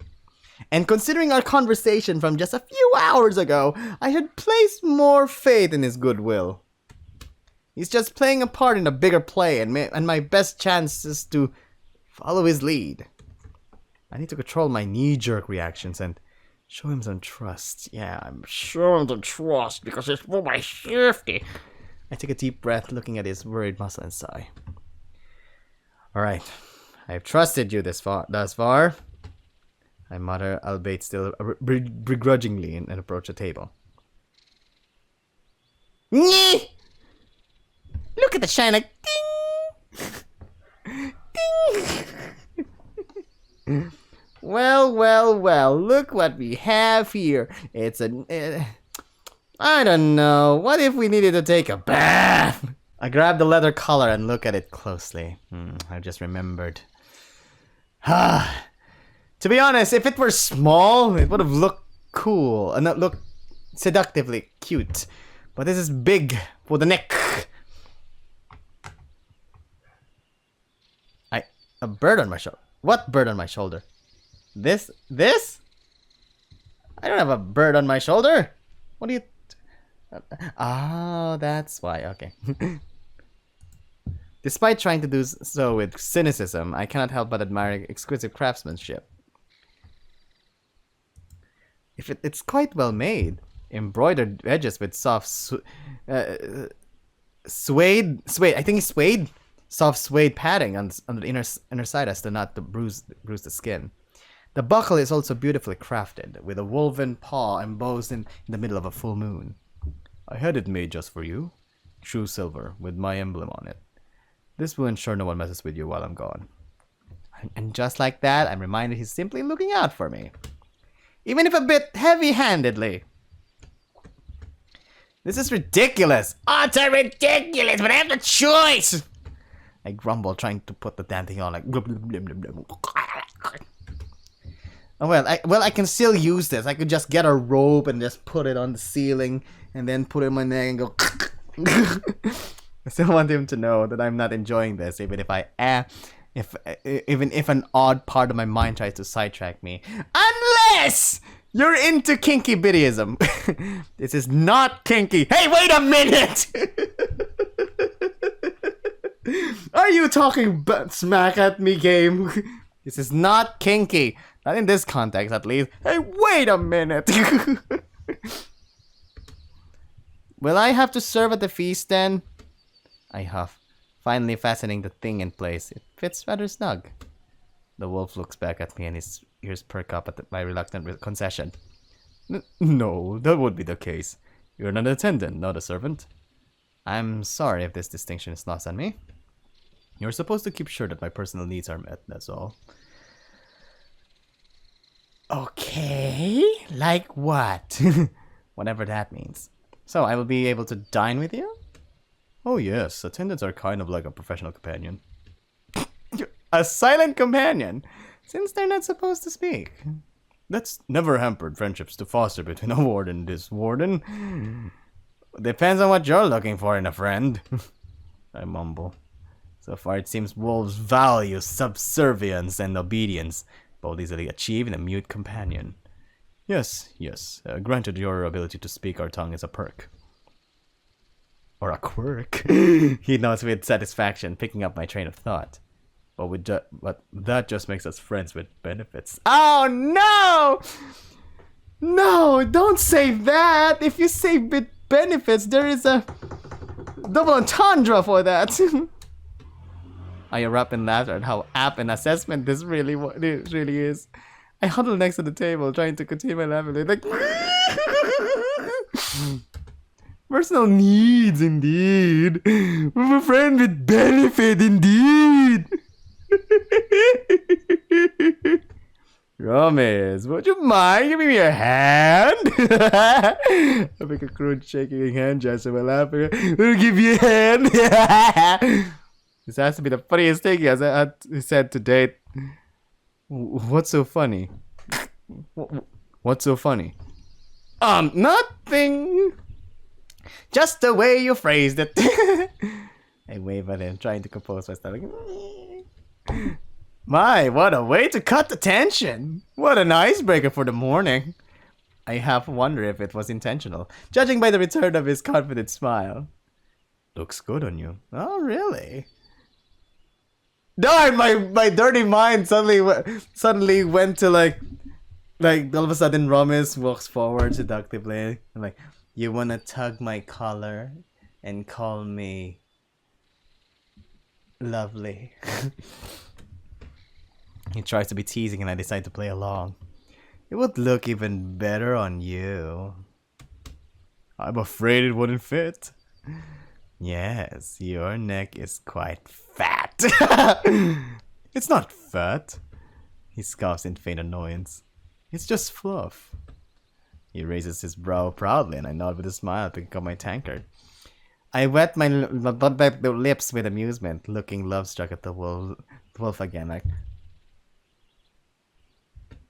it's really hard to keep a level-headed around him. Some time apart will help us temper our emotions. My thoughts go out to the funny bunny whose grudge against me become now more understandable. Trace had a place at the table, and now thanks to me, he has to serve it. Oh dear! I mutter idly. I'm just trying to understand his annoyance. As your attendant, he had a cushy life, which I've taken away from him. That may be. That may be, but I never took Triss to the feast. The wolf protests through a scoff, his voice almost mocking. He's just a rabbit. Yeah, in which we cooked and eat. Nom, nom, nom, nom, nom. And he might just as well have punched me. What did you say? My stunned reaction causes him to reconsider his words, and I can see his flirty demeanor change into panic. I mean, was that a little racist of you, Rannoch? Like I'm just a human, right? I interrupt, looking at him with clear disappointment. By the moon, Ramis. He finally snaps in annoyance. Are we really going to do this every time we talk? Do what? Bicker. I can't stand it. You're just like Verissa, always on my case. I'm not the bad guy here. I'm not saying you are, but you are not exactly a Prince Charming either. I'm not a prince. Obviously not. No wonder Triss is seething. You found out was dismissive of the bunny. Seeing me showered with attention must be aggravating. If he bothers you so much, I'll have him dismissed from the tribe. Hey, don't do that! He stifles a growl and makes me slightly worried. I might have a bad run with Rabbit, but I don't want him banished, especially now when we both hold each other's secret. What?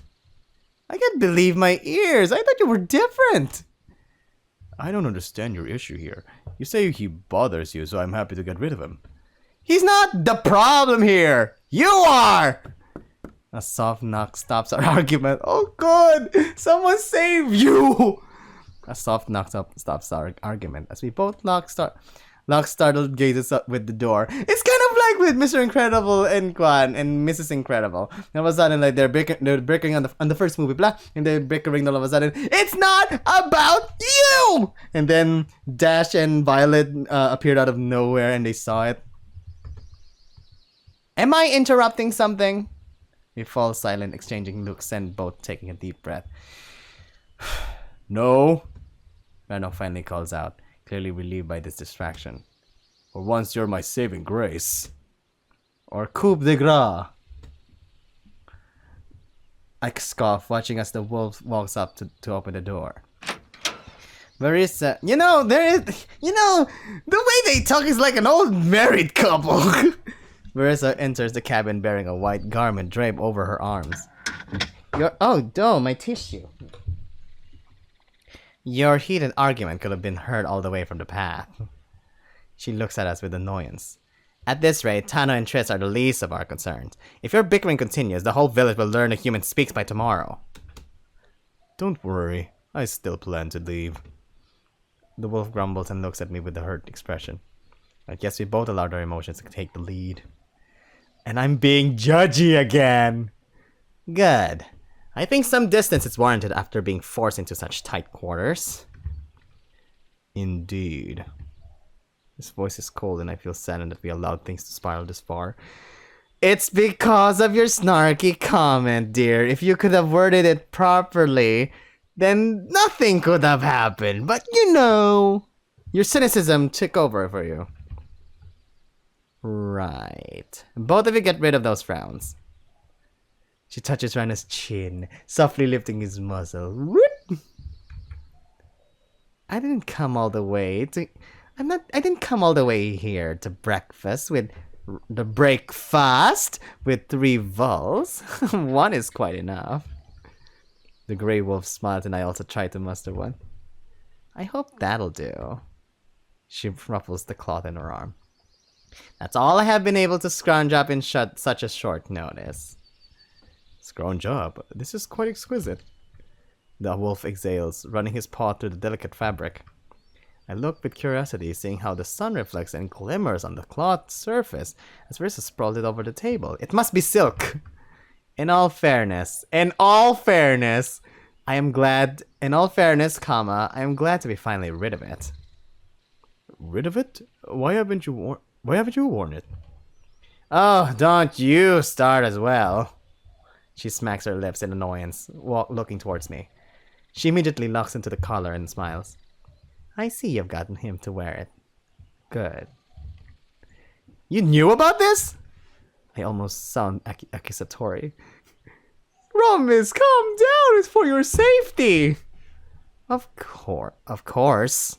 To be fair, you not wearing it yesterday wasn't lost in the gathering. You mean they couldn't immediately assume I'm part of the livestock? If you chose to see it that way, she shrugs.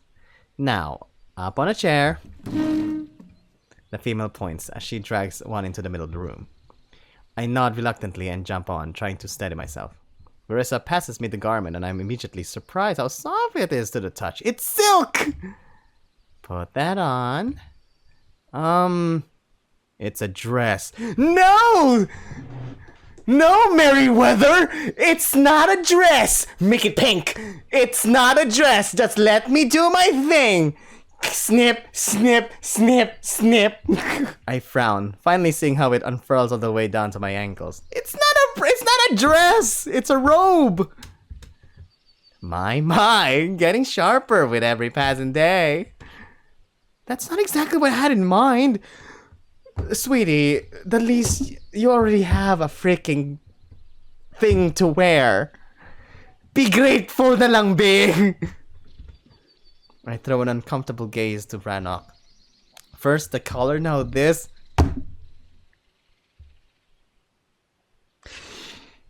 Ano man? It feels like after all this time of what Rannoch did and what Marissa did, kumbaga do hindi balakwan. The human is not very thankful of the situation and all the help that he's been given. And yet is still judgy about it. Parang do prinsesa. First the color, now this? What did you have in mind? I don't know. Pants! The wolf asks impatiently, which makes me realize I might have sounded a little ungrateful. You were! In all honesty, I don't know what I expected. A pair of jeans and a t-shirt, perhaps?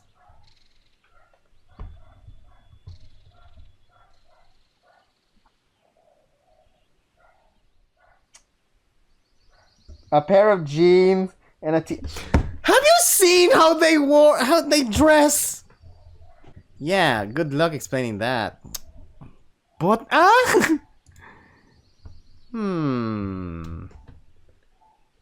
Thought so.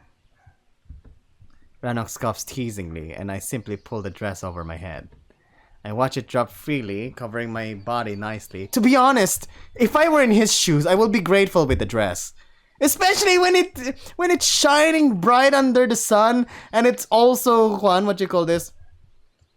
At least something to wear. I watch it drop freely, covering my body nicely.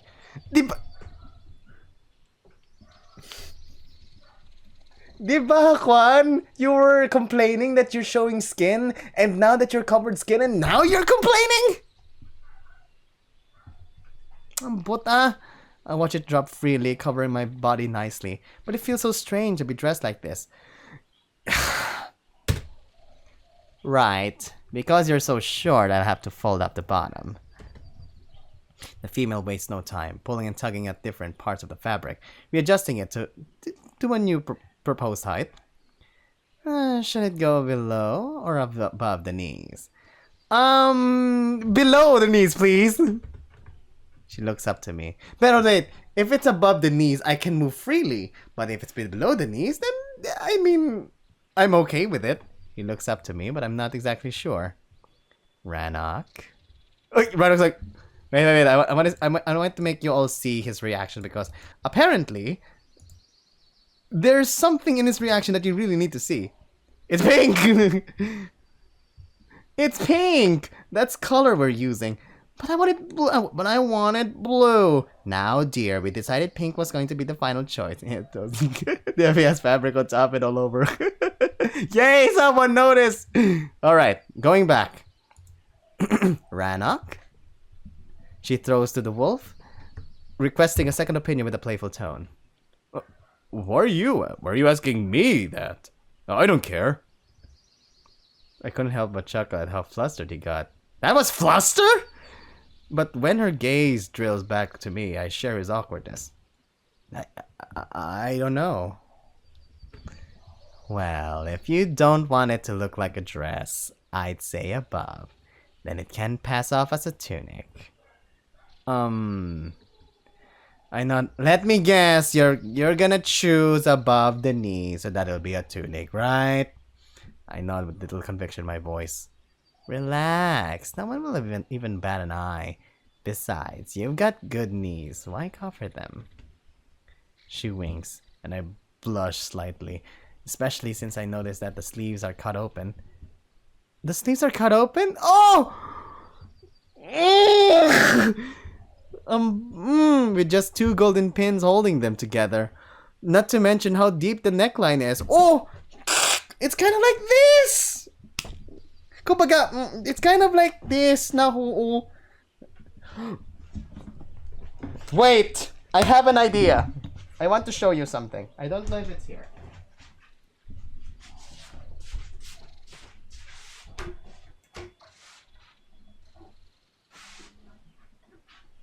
I don't know if it's here. I pray if it's here.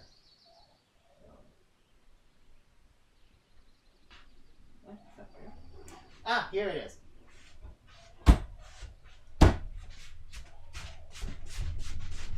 Bale,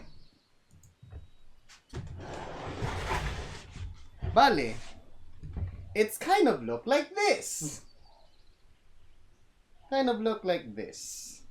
Diba? Oh, nako. Nah. And just 2 pins holding it together. Amo ni siya.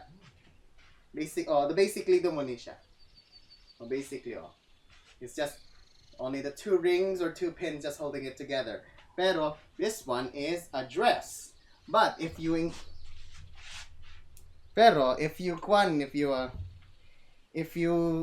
tie it up until mismo over here, it will become a tunic. Muna siya. Pero it depends sa taste ng iban.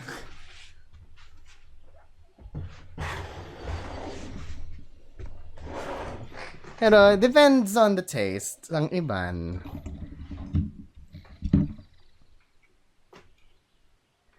She winks and I blush slightly, especially since I notice that the sleeves are cut open. Oh, it's sorry.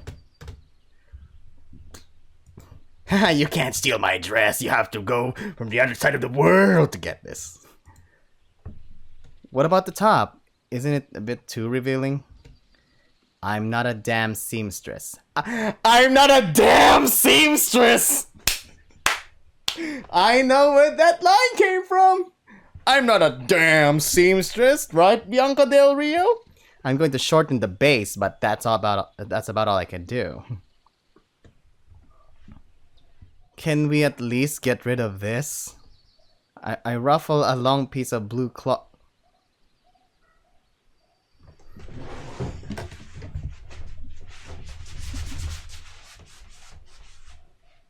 It is the dress!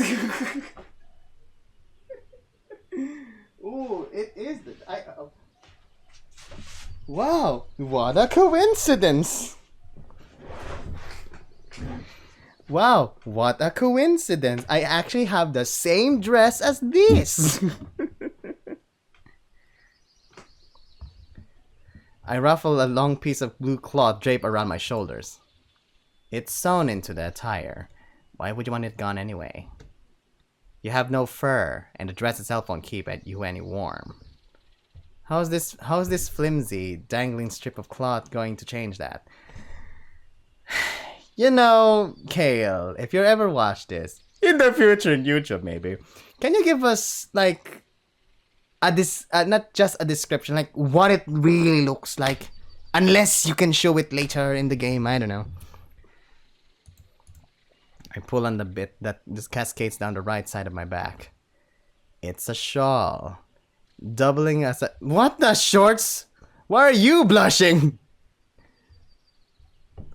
It's a shawl. Doubling as a cloak if you throw it over your shoulder. In other words, you can do that when it rains! Diba? Practicality. It makes me look rather effeminate. What? This character is making me angry now. I mumble uncomfortably, causing her to laugh. Oh, the horror! Oh, the horror of wearing so feminine. She gives a taunting gaze to Rannoch, who's been quite smitten with my appearance up to this point. Why are you looking at me? The female shakes her head and returns to regard me, putting 2 needles into her muzzle. Instead of complaining, you should be happy that you don't have to parade yourself naked anymore. Now you'll be clad in pure Tigeri silk. See? It's silk! And commission cotton. Commission?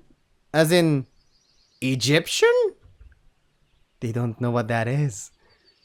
Oh no. They both blink and Barissa looks around in confusion. He's been doing that a lot. Throwing random words around. Oh!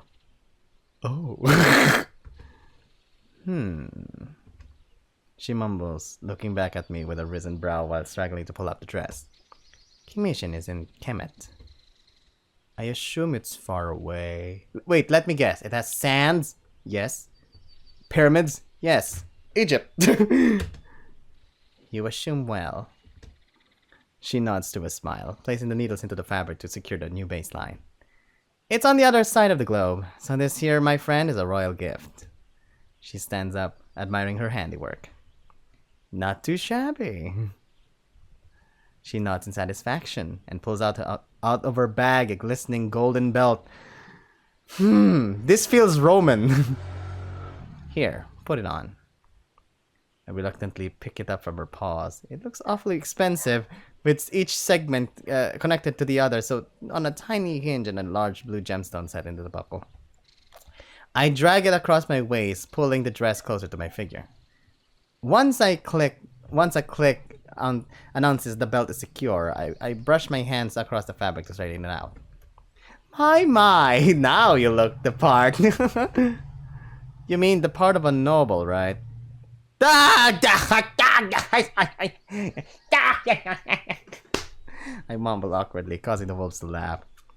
Okay, now give us a turn. She clasps her hands in excitement, almost like what your best girlfriend will be seeing you in her borrowed dress. Like, oh, girl, how does it feel? Oddly enough, it fits me perfectly. I smile. Why are you blushing? I smile. The garb is quite comfortably and airy. Not to mention the silk just caresses my skin in an extremely sensible way. You forgot. You got a figure for it. Isn't that right, Rannoch? Oh, don't be ridiculous. Mm-hmm. Ridiculous, am I? She draws my attention to the wolf's idle tail flicks, and I cannot contain a laugh. Just give it a rest. How much do I owe you? It was a gift, so I pass it forward. The female shrugs dismissively. I try to get down from the chair, assuming my posing is now done, but Rannoch approaches me to lend his paw. A gift? From whom? He asks. His attention fixed on the she-wolf, meaning he doesn't notice my blush at his gentlemanly gesture. Vol.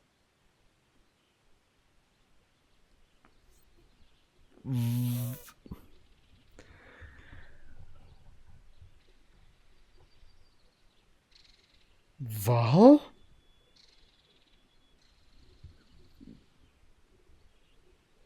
Vol?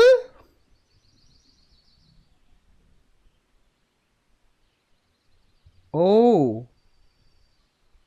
My goodness. Si Vol gifted this to...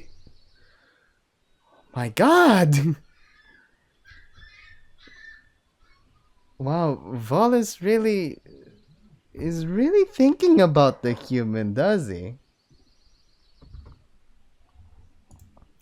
She exhales heavily, now drawing my attention as well. He wasted all his money on it during his first visit to Strandbard. We were 16, I think. It was meant as part of his courtship.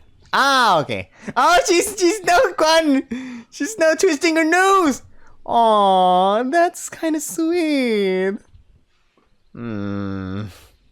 She winces uncomfortably, not really sharing my sentiment. Well, shit, he's not going to like this. In that case, he can wear it himself because I sure as the moonrise won't. Why ever not? Do I look like a female that prances around in silk dresses? No, not really. No, not really. She asks mockingly and I wince through a smile. No. Either way, I only kept it out of respect for his hard work.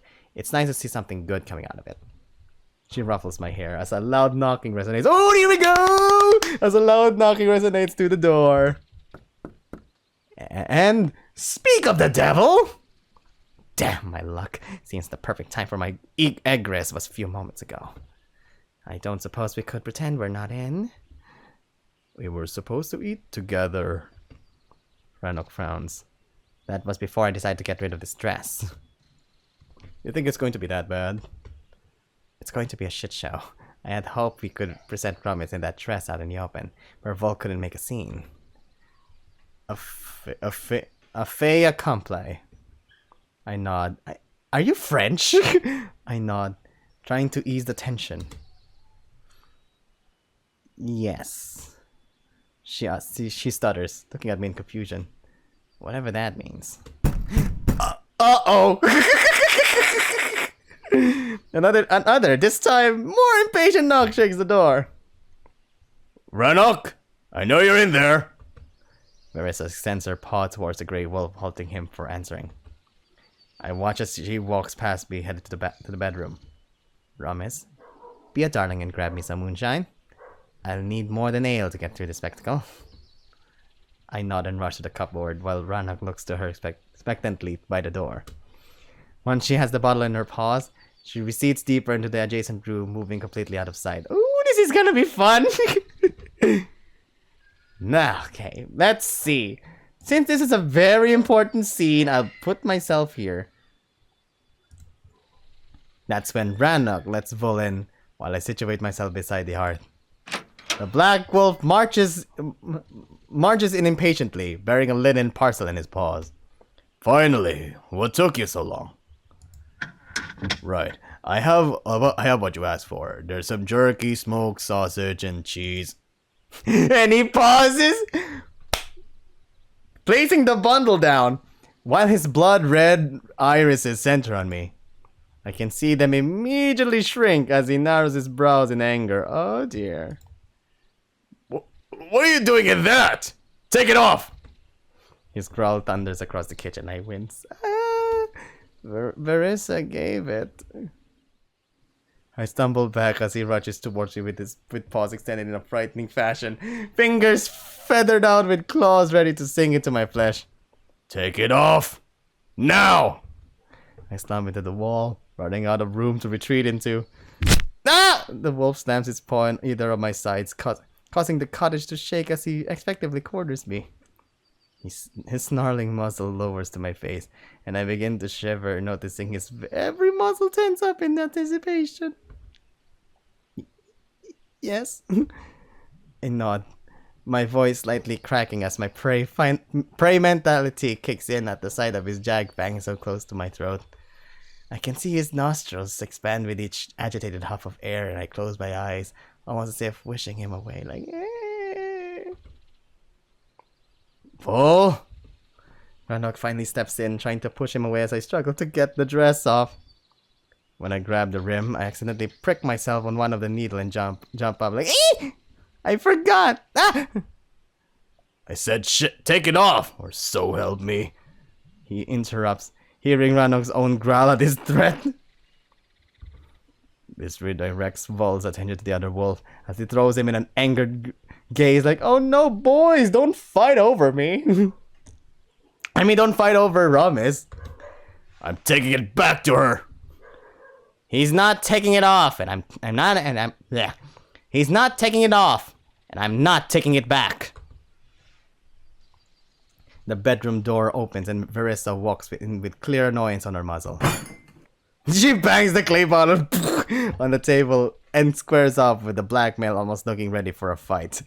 At first, Vol stumbles slightly, shocked that she's actually present only to huff in annoyance and regard me with some anger or as before.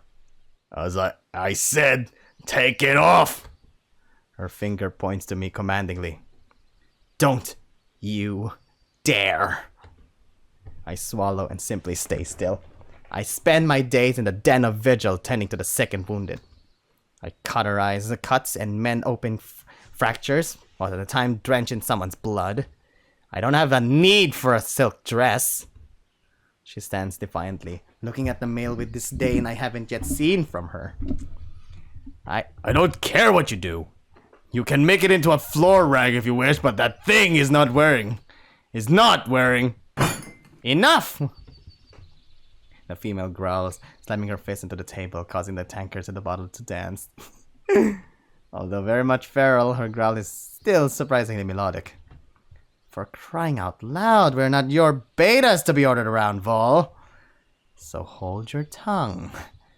My eyes are wide open as I have never heard her snarl so viciously before. Ugh, you have both lost your fucking minds! Treating that thing like it's a person? Downright perverse!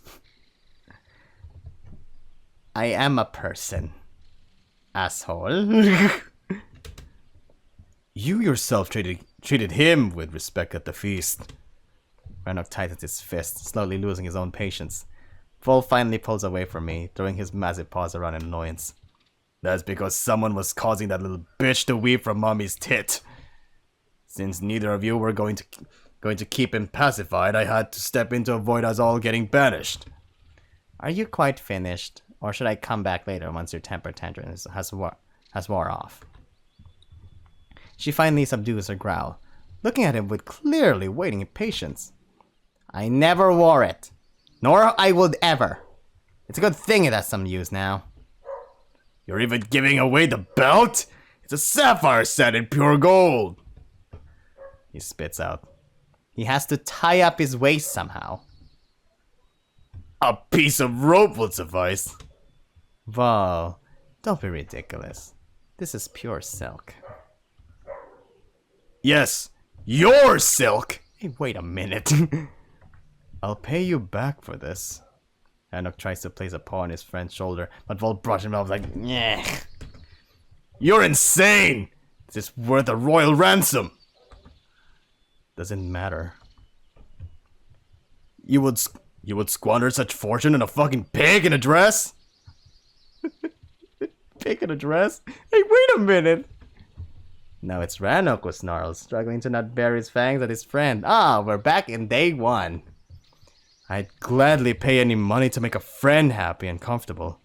Wouldn't you? That question causes Vol to pause, his wild red eyes darting between each of us. That thing's a friend now? What? Yes, he is! Another subdued growl resonated deep in Ranok's chest, and it's clear he's slowly losing patience. Vol huffs like a locomotive, making my heart race as I'm convinced they're going to fight once again. I'm hungry! But eventually he simply sighs through a soft growl. Ugh, I don't want your fucking money. It was a gift for her. He waves his paw between me and Verissa. If she was to throw it away on a moon damn pig. Vol, that is enough! You're hurting him! I haven't touched it, little wimp. With words! He snarls at her reprimand, seemingly set off once again. You're the one cradling it with Ranok like a pair of den mothers! Although I expected another spat to erupt, she simply looks at him dumbfoundedly, only to sigh in resignation and shake her head. Unbelievable. She mutters, approaching the doors. Why do I think you can ever change? You are a damn animal, Vol, to lash out on him like that. I haven't laid a single claw on him. Well, you almost going... Well, you are trying to hurt me just before a dress. Well, it was... Well, if Verissa doesn't want it, I mean... Sometimes words cut just as deep, if not deeper. Wait, where are you going? Anywhere where I don't have to look at his snarling muzzle. She opens the door, while Ranok points at the half-done dress. Come back! We're here for breakfast! But don't worry, I'll come back to finish it later. Once he's not around. She nods towards the black male. What about the breakfast? Enjoy. I've lost my appetite. As she closes the doors behind her, an awkward silence falls over the room. I just stand there, huddled to my corner, really afraid to move while Ranok gives Vol a hurtful and patronizing gaze. What? What did I do? What did I do? What did I do? Good job, brother. As always, you know how to push everyone away. I try not to look directly at the black wolf, but I notice Ranok walks past him towards the doors. He opens them and looks sternly at his friend. You're kicking me out? I want to eat our meal in peace. And I need to think. You kind of fucked my plan a little. Ranok huffs in annoyance. Your plan? I was going to ask Verissa to take care of Ramis while I'm away. Vol's red irises drill into me and I divert my gaze. I feel like a kid who just witnessed a massive fight between his parents. I really don't know what to do. Let me take care of it. Wait, no! I am scared. Away. What?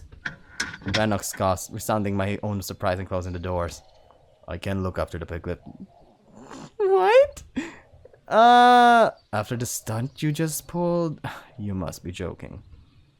I didn't hurt him, nor would I. I'd much rather have Verissa do it. Yeah, so would I actually, because I trusted Verissa more! And just like that, I remembered her earlier offer. Verissa said I could move in with her. Wait, she did say that? I mutter, my voice still faint and low. It's not that simple. The Grey Wolf frowns. I'm glad she offered to accommodate you. I'm glad she offered to accommodate you, but I'm sure she meant it as a last resort. Why? You can't just move in with someone else. You are my ward. Ranok looks at me apologetically. Only way to change accommodation will be if he dismissed you, or if his father would transfer you to another wolf. Former would leave a blemish on you. The later would leave a blemish on me. Neither an optimal outcome in our current situation. A blemish? A dismissed wards is proven inadequate, which very much affect their standing. while a wolf had their ward taken away from them is proven incapable and irresponsible. Another reason why Trace is so pissed then. He was dismissed without a valid reason and now has to live with the consequences, whatever they are. You'll have to deal with some alone time, kid. He still needs someone around. Rannoch insists, to which Vol just shrugs. I look in on him from time to time. He needs more than looking in on Vol. Romance is a fragile state. Ha! As opposed to what? His sturdy one. What did it? The Black Wolf scoffs mockingly. See? This is exactly why I know it's a bad idea. Oh, for fuck's sake, Rannoch. Since that human showed up, you can't even handle a damn tease. Because this isn't a joke, he states sternly, his eyes betraying he's no longer entertaining his friend's provocations. Romance is not to be ticked around. He suffered immense trauma, goes through moon knows what levels of stress while being cooped up in here on top of the amnesia he has to contend with. Being left alone with his thoughts is the last thing he needs. What's required here is a companion, not a bully. The Grey Wolf huffs in annoyance. Vol just stands there, thinking for a moment while his gaze darts between me and Rannoch. Eventually he sighs heavily. Very well. I'll take him under my wing. He won't be left alone for a moment. What? Rannoch seems completely shocked by the suggestion while I'm trying to figure out what it actually means. You would really do that? Yes. Really. Responds mockingly. I want to prove to Verissa that I'm not a dumb brute. So that's what it's about? Sorry. The correct one is, so that's what it's about.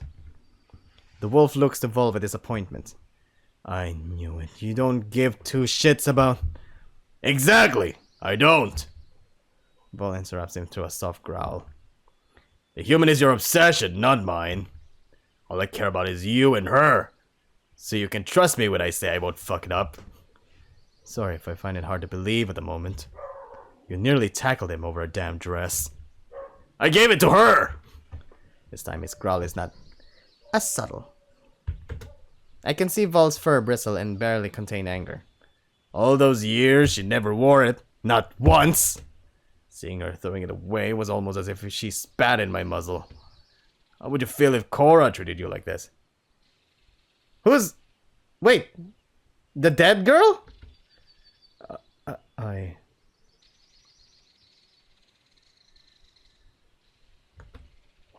The wolf seems to be caught off guard by the question, as if it came out of nowhere. Who's Cora, anyway? Isn't that the girl who died? I'm so confused. No, wait, no. No. She marked her tree, but it doesn't mean she died. Correct? So she must be here somewhere. I'm so confused, especially seeing Rano completely stumped. You wouldn't know, would you? Because you always get what you want.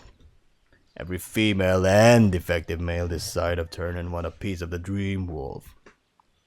Paul scoffs mockingly, looking at Rannoch's growing discomfort. See? Considering the circumstances, I think I kept my composure well enough. Besides, I made a promise. He reiterates, tugging at his moonstone. Or does that really mean fuck all to you and you think I would maul him just because I got slightly annoyed? Of course not. But I really believe Verissa is better suited for this. Verissa has enough shit to deal with without you smearing yours all over her. Vol huffs dismissively, walking towards the table and taking a seat. She needs to keep her distance from this whole mess, especially now with the elders agitated as it is. I don't like this. Rannoch mutters and also pulls up a chair, bidding me to do the same. Whew. I guess the emotions simmered down to the point where I don't need to act like a deer staring to the headlights. Getting some work done will be good for him. Vol nods towards me as I take my seat. He'll learn a skill and starts chipping away at his No! The Grey Wolf cuts off, giving him a knowing gaze. Not now. I blink, not keen on being left out. Chipping away at my what? It doesn't matter. Rannoch tries to dismiss me, causing Vol to raise his brow. He's talking out of his ass. I'm talking out of my. Vol sneers, narrowing his eyes. You didn't even tell him, did you? Wow, and I'm the asshole. Vol. The Grey Wolf sounds almost pleading, but the black male seems to have none of it. What are you doing, you idiot? He's not a toy, not your pet to kill time with. Tell him the fucking truth as he deserves to hear it. What truth? I finally pitch in, staring at them with growing annoyance. Vol just gives a look to Rannoch, who winces uncomfortably. As the silence protracts, I just gawk at him until he sighs. I wanted to wait for a better moment. A better moment? He means he hoped he could weasel out of the deal. The Black Wolf explains mockingly, seeing Rannoch's hesitation. But it ain't going to happen. Not the elders. Not even his father would ever forego your obligations. That's just how things work. He gives Rannoch a patronizing gaze. My obligations? Again, the wolf sighs heavily, clearly uncomfortable with this conversation. Any other kin who stays with us incurs a debt. I thought you don't allow other kin to the forest. We don't. Vol nods. But there are those who are born in Turnen. The Sylvan folk. I conclude. Yes. We allow them to live in our territory, and in turn they have to provide tribute. Explains casually, looking over a mug of ale. A tribute? Coin, raw materials, but usually it's foodstuffs. As you could see, we don't grow much here. At first I tried to think of it as taxes, but the more I think about it, the more I realize it's much worse than that. I feel slightly uncomfortable with the idea of those wolves living of what pretty much amounts to an extortion. When the Sylvan folk cannot pay their tribute, they have to provide us with board as sort of a retainer. Hostages! Just say it out loud! Hostages! I state bluntly. This conversation has taken quite a turn. Your word, not mine. I don't even know how to respond to that. You're both being overdramatic. Vol scoffs at us. They simply have to repay the debt their people incurred by not fulfilling the tributary obligations. You mean all those bunnies here are the indentured indentured servants? Well, it's a bit crude way of putting it. What other way would you put it? I snap, causing Rannoch to wince. It's better than it sounds. How is it better? At least one step above slavery better, I suppose. It's true. The Black Wolf rolls his eyes, downing his mug of ale. So what, you own me? More like you owe the tribe for saving your life. Huh? I'm just to make sure you work it off. I didn't ask for any of this. Well, we didn't ask you to be to be alive in the forest, but this happened. You still live with us. You're being sheltered and fed. Oh my God! I slap my forehead in annoyance. How did I not see this coming? In your defense, Rannoch is a professional muddler. He loves dancing around the truth. Not helpful. Rannoch throws him a stern gaze. Vol seems to be enjoying this little spat, but I'm not in the mood for teasing. I think it is. I mean, you did tell him you want to take him back home. How are you going to do that if he won't start pulling his share? I listen carefully, watching their respective expressions. What do you mean? I ask, even though I fear I know the answer. His memory hasn't even come back yet. The Grey Wolf protests. Even if it would this very moment, he won't be allowed to leave until he pays off his due. My due? I was dying! I almost shout out, barely containing my growing frustration.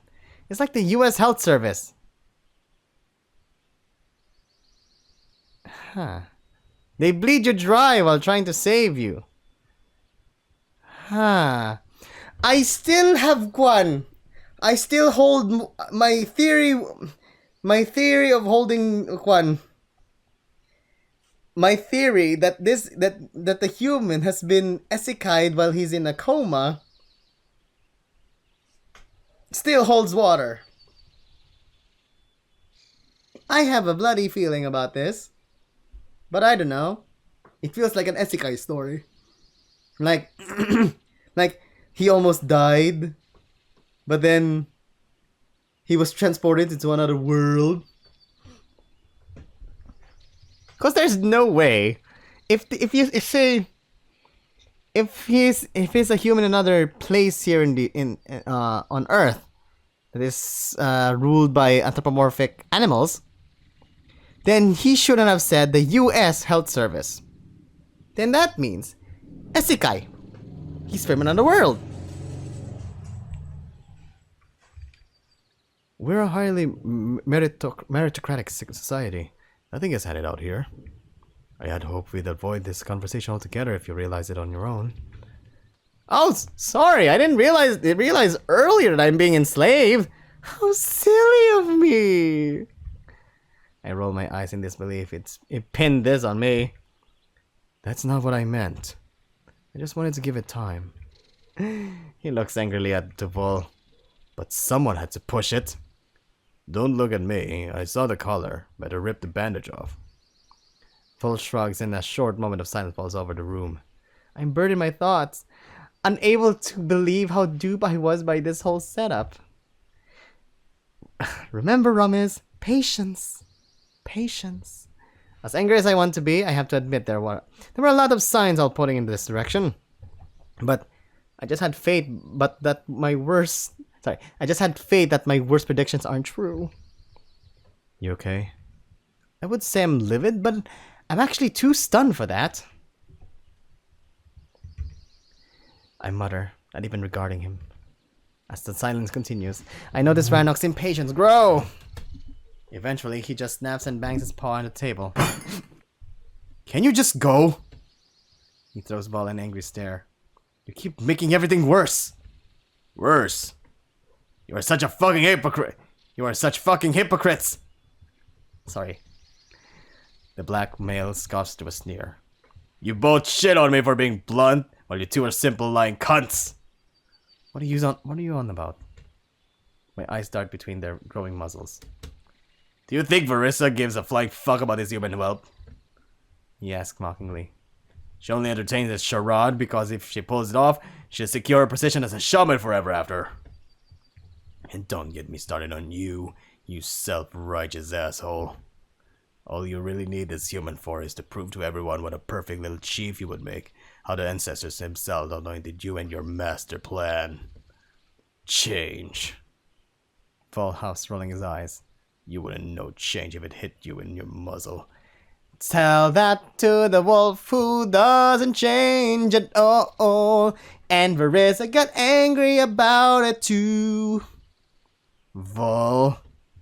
Ernest's expression twists into a snarl as his entire body tenses. Please, at least I have the decency to not manipulate that gullible idiot like you do. My heart begins to race, but it's not fear this time. This time it's annoyance that yet again I'm being caught between their stupid spats. And as much as Vol makes some valid points, he's the last one to speak. You did manipulate me. I shout out at him, caused them both to gaze at me in surprise. At the feast, I tried to be calm, but my emotions whirl in the wrong direction and my eyes gloss. I thought you liked me. I thought we were becoming friends. Rannoch's softened expression proves that my hurt is clearly painted over my face, but Vol is not receptive to it. Instead, he gives me a nasty look, one of those he hasn't given me since the day he stabbed me. Friends? What do you think this is, a den tale? I barely know you, kid. All I did was to keep you from fucking us over with your spiraling emotions. Seriously, are you that desperate for attention and approval? He sneers and I had enough. This guy. I mean, this guy. Listen to this dude. I stand up and bang the table, looking at him angrily through tears. In case you forgot, I don't have my fucking memory. No family or friends to speak of. I don't have anyone. It's just me and anything and nothing else. So yes, forgive me if I seek friends wherever I can. As I stand there with my rattled breath held, half expecting Vol to lash out again, I met with something unexpected. A stunned expression. Vol sits still, trying hardest to look unmoved, but it's quite evident my little ran made him quite uncomfortable. Because it's true! If you're in my position, you wouldn't say those things! Who is a fucking hypocrite now? Rannoch looks to him with begrudging satisfaction. I have half a mind to tell him off, but I'm done with this shit show. I just slump back into my seat, crossing my arms and looking towards the window. Bacon, eggs, and toast, a wolf lover. I'm such a moron, thinking I'm in some fairy tale B&B. What's that supposed to mean? I scoff at the dumb analogy, and even in a B&B, you have to pay the bill at the end. I need a drink. Vol finally breaks the silence, sinking deeper into his seat and causing the chair to squeak. Rannoch pushes a tankard towards his friend, not saying anything, but Vol brushes it aside. Not that weak piss. I need something stronger for this headache. The black wolf scoffs and reaches for the clay bottle. Again, he removes the cork with a satisfying and takes a long, deep series of gulps, most likely downing half of the content in one go. He then sits back heavily, rubbing his muzzle and placing the bottle, bottle on the table. The piglet has to stay here. You know I'm right. He mutters, looking to Rannoch with a serious expression. The grey wolf sits there, troubled, eventually turning to face me with a rising brow as if to gauge my opinion. Don't look at me. You own me, remember? I responded snarkily. I don't have a choice in the matter. Rum is. The wolf mutters apologetically. Don't rum-is me! Not only do I have to wear a collar, but now I also have to be forced labored! Those are just details. Pretty fucking important details if you ask me. Which you didn't. I mean, why would you? Please don't ask their furniture for an opinion. Here. Paul slides the bottle towards me and I simply sigh. I need coffee in this morning. Fuck it, I'm so angry at this point that I might just as well take a tip swig, like tip swig. That's why I made you my attendant. This way I can say you're doing your job, while you don't have to lift a finger. Triss never really had to do any work around here. And you think nobody noticed? Vol scoffs, reaching back for the bottle. Look how much good that did to him. His debt is nowhere near paid. Again, could you just... Oh yes, sorry. Wouldn't want to upset the furniture. Exactly! He winks at me and I cannot help but smile at the remark. No, smile, Gidja. I could just, drink and just roll my eyes about it. I'll take a deep breath and sigh heavily. This is fucking ridiculous. I woke up in this damn house, got choked to near death. Got choked. I have the near death choking experience. Got choked to near death by a massive wolf, then stabbed by said wolf, only to learn that I'm now a slave. Award. A slave! I insist, giving him a stare that should leave no doubt, and I'm not going to play semantics. A slave who now owes the tribe for not being murdered on sight, and all of this within a week. A hell of a week. Vol raises the bottle to take a long swig and a faint toast. What's next? Well, there's always the possibility we'll get found and you'll be imprisoned and hanged. Perfect. I shake my head. Wow, to be honest. Woo! I remember this one time that I got angry at my friend so much that I just looked at him and he stops. Give me that. Rannoch snaps, pulling the bottle from Vol's paws and downing a thirsty gulp. Anyway, I'll take care of the piglet. Okay, thank you so much, Winnie the Pooh. If he's with me, Tana will stay the fuck away. Yeah, he's one of my worries. I can handle my scene. I cut off, seeing Vol giving me a rather mocking gaze, obviously hinting at my conduct at the feast. I know I messed up, but I have a better bearing now. Now they both give me a doubtful looks. Look, had Rannoch not, The Grey Wolf's eyes widen in fear, and I realize I cannot actually explain our little jealousy game. Had Rannoch not what? You know. I mumble, trying to backpedal. You said it yourself, he can act like a fool. Yeah, him ditching you alone with Tana to fondle some tits was a classic move. I didn't ditch him to... Now I flash my eyes at Rannoch so that he plays along. Like... Just kinda like...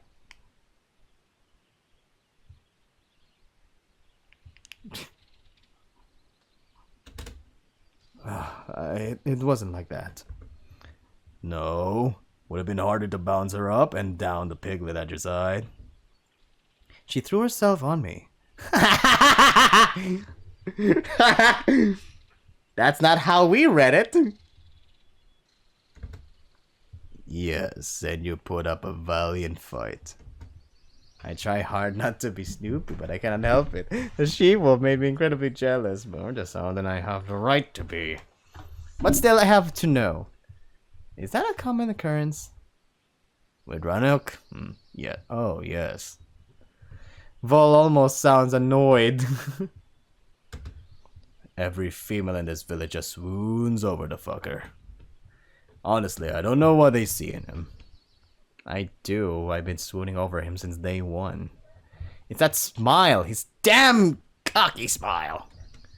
I hope he doesn't abuse this. Again, perhaps too sneaky a jab, but I want to know if all this attention doesn't get to his head. Huh.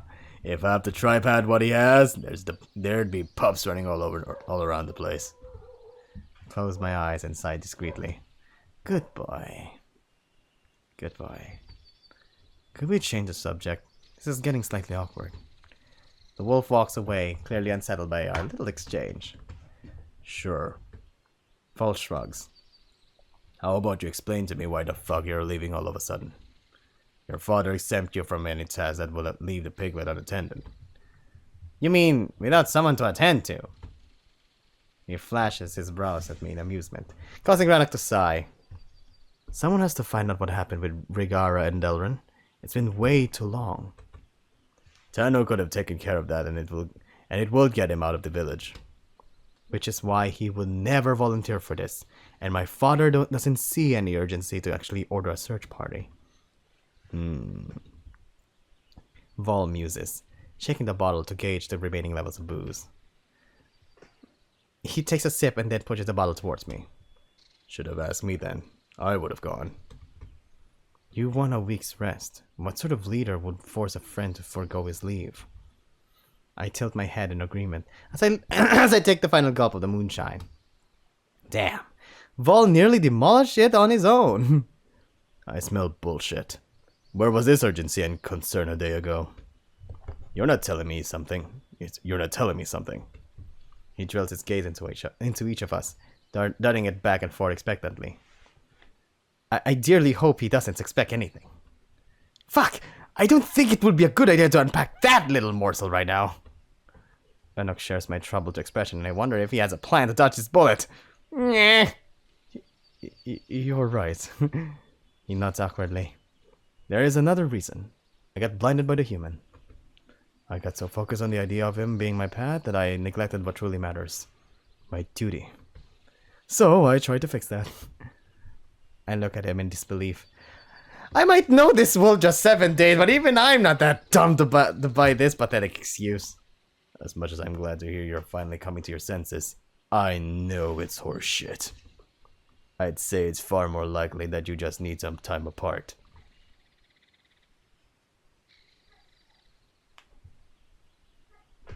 I mean, he's not wrong. My heart skips a beat as my eyes widen in shock. Rannoch's also extremely troubled, and I began to wonder if we have just been found out. What? You think I'm stupid? He looks to me with a smirk, and I swallow heavily. I would hope you'd be at least a little bit, yes? With the amount of wool he pulled over your head, I bet you two are bickering like two old mates. Yes! Vol nods to Rannoch, laughing it off. This right here being prime example. He stretches his arms behind his back in satisfaction, and I barely contain a sigh. Yeah, I'm quite annoyed, not gonna lie. I smell awkwardly. See, at least a piglet's being honest. Okay, you got us. Rannoch chuckles. We started to get on each other's nerves a little bit. Ha! I knew it! Vol bangs the table in content. That pet of yours turned out to be a thorn bush trail, eh? Did he slap his butt too? He elbows Rannoch mockingly as we just exchange relieved gazes. Right. We better get going. Your father hates when we're late for the meetings. A meeting? Yes. Before any pack leaves, the elders came to give us their guidance. Vol rolls his eyes in annoyance, and I immediately pick on his train of thought. Nothing like a bunch of old people telling you how to do a thing completely unrelated to their actual circumstance. I simply shrug and stand up. No, you cannot come. But... no piggies allowed. Yeah. Oink, oink. Oink, oink. Wee, wee. I throw Rannoch a worried gaze. I won't let him leave without a proper goodbye. The grey wolf nods to me, immediately understanding my distress. Could you go ahead? I'll catch up to you. Huh? Vol raises his brow in slight suspicion, but Rannoch doesn't seem to care. I just want a moment alone with him. Why? Rannoch just stands there looking at his friend tellingly. I'm not sure if he doesn't respond because he doesn't want to tell him. Or can't tell him the truth, but eventually Vol takes the hint. If you're going to get sappy here, then yes. I better leave. It's called positive reinforcement. It's called being a moon damn Dan mother. The black male scoffs and throws me a rather unsettling gaze. By the time you're back, I'll toughen up that little wimp. Please, don't. Rannoch mutters, watching Vol opening the door. Yeah, I'd rather he didn't either. So far, Vol's methods end up with me roughed up, rather than toughened up. I'll come and look in on you later. Okay, now we're back to here. Sorry. I'm falling!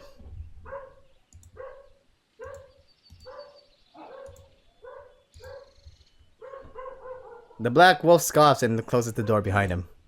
Silence falls over the room as we just stand there, rather uncertain what to do or say. Rannoch didn't even turn to face me, his gaze still locked on the door. It almost seems as if he was reconsidering this whole idea to leave. Suppose he came up with it when the emotions were high and now regrets it without means to back out. That perhaps would have been the case with me, but no. When he finally sighs and turns to face me, I see his typical confident smile. Despite acting like a pup at times, he does give his life figured out. It does have its whatever. So I guess this is goodbye. Goodbye? For a while. He blinks for a moment, but quickly smiles again. More like see you later. You know what I mean, I mumbled, fiddling with the edge of my shawl. Although I agree with the whole idea on paper, it only now dawns on me I actually won't see him for a few days. He won't come back. Shut up, ominous whisper! No, I'm not even entertaining that idea. You okay?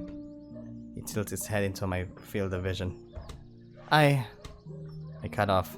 Not really sure if it's even fair to say it, but I think we both should follow the newly established policy of honesty between us. I'll miss you. I try to hold back my emotions. What is wrong with me?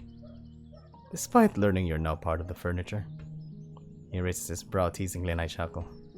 Yes, despite that. I'll miss you loads, as silly as it sounds. I rub away a stray tear. You can annoy me so much at times, but all of it is circumstance. I slowly begin to see that. You're struggling to find his bearing in this messed up situation as much as I am. I'll miss you too. He snickers, ruffling my hair in teasing fashion. But that only gives more reason to come back as fast as possible. Yeah. I try to smile back. Don't worry, I'm sure Vol will be a handful. I'm afraid you'll have to look out for him as much as he will be looking out for you. Without a doubt. I scoff through a laugh. And I'm really proud that I managed to keep the waterworks down. Just be careful while I'm gone, okay? I nod, picking up the dandelion and booping him on the nose with it. This time I won't lose it. I'll hold you to it. The wolf smiled as I rushed to grab a spare cup. I fill it with water from the jug, intent on placing the flower on it. If you'll crush the end, it'll absorb water better. Huh?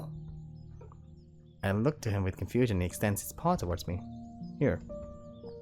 I pass him the dandelion and he places it back on the table. He unsheathes its small sword and using it as its pommel to crush the stem's edge. It causes it to split into many tiny fibers, and I smile with amazement. He has so much to teach me. He places the flower into the cup, which I still hold in my hands. Should last a week without a problem. I smile, putting down the cup onto the table and looking at him with slight embarrassment. Is it okay if I hug you before you leave? I wouldn't have it any other way. The wolf smiles, his tail swinging from side to side in obvious joy.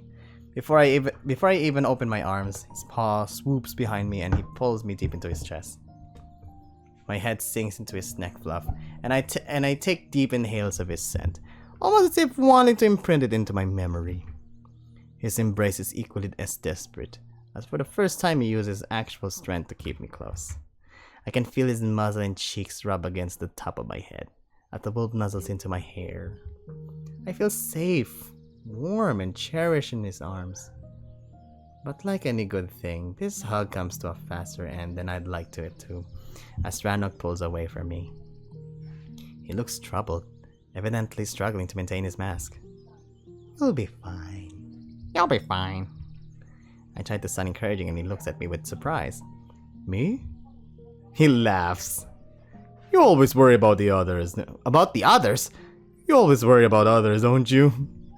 I'll be fine as long as you promise you will stay vigilant. I will. I nod with a confident smile. I'll prove to you that I don't need a babysitter. Good. I'm looking forward to it. The wolf approaches the doors and pulls the handle. And light of the outside world floods the kitchen as he opens them ajar. I know you'll make me proud. Woo! I nod and simply watch as he steps out, with the light slowly receding as he shuts the door behind him. I'm alone once again. The unsettling feeling slowly creeps up to my stomach, but I won't let myself be tortured. With the free time on my hands, I'm going to look through the books again, but first, I need some breakfast. I unfold the parcel, revealed a selection of meats and cheeses, and fetch myself a fresh bun. It's sad that our joint breakfast didn't come to pass, but it's more the reason to not allow this food to go to waste. I simply dig in, enjoying my meal in peace and quiet.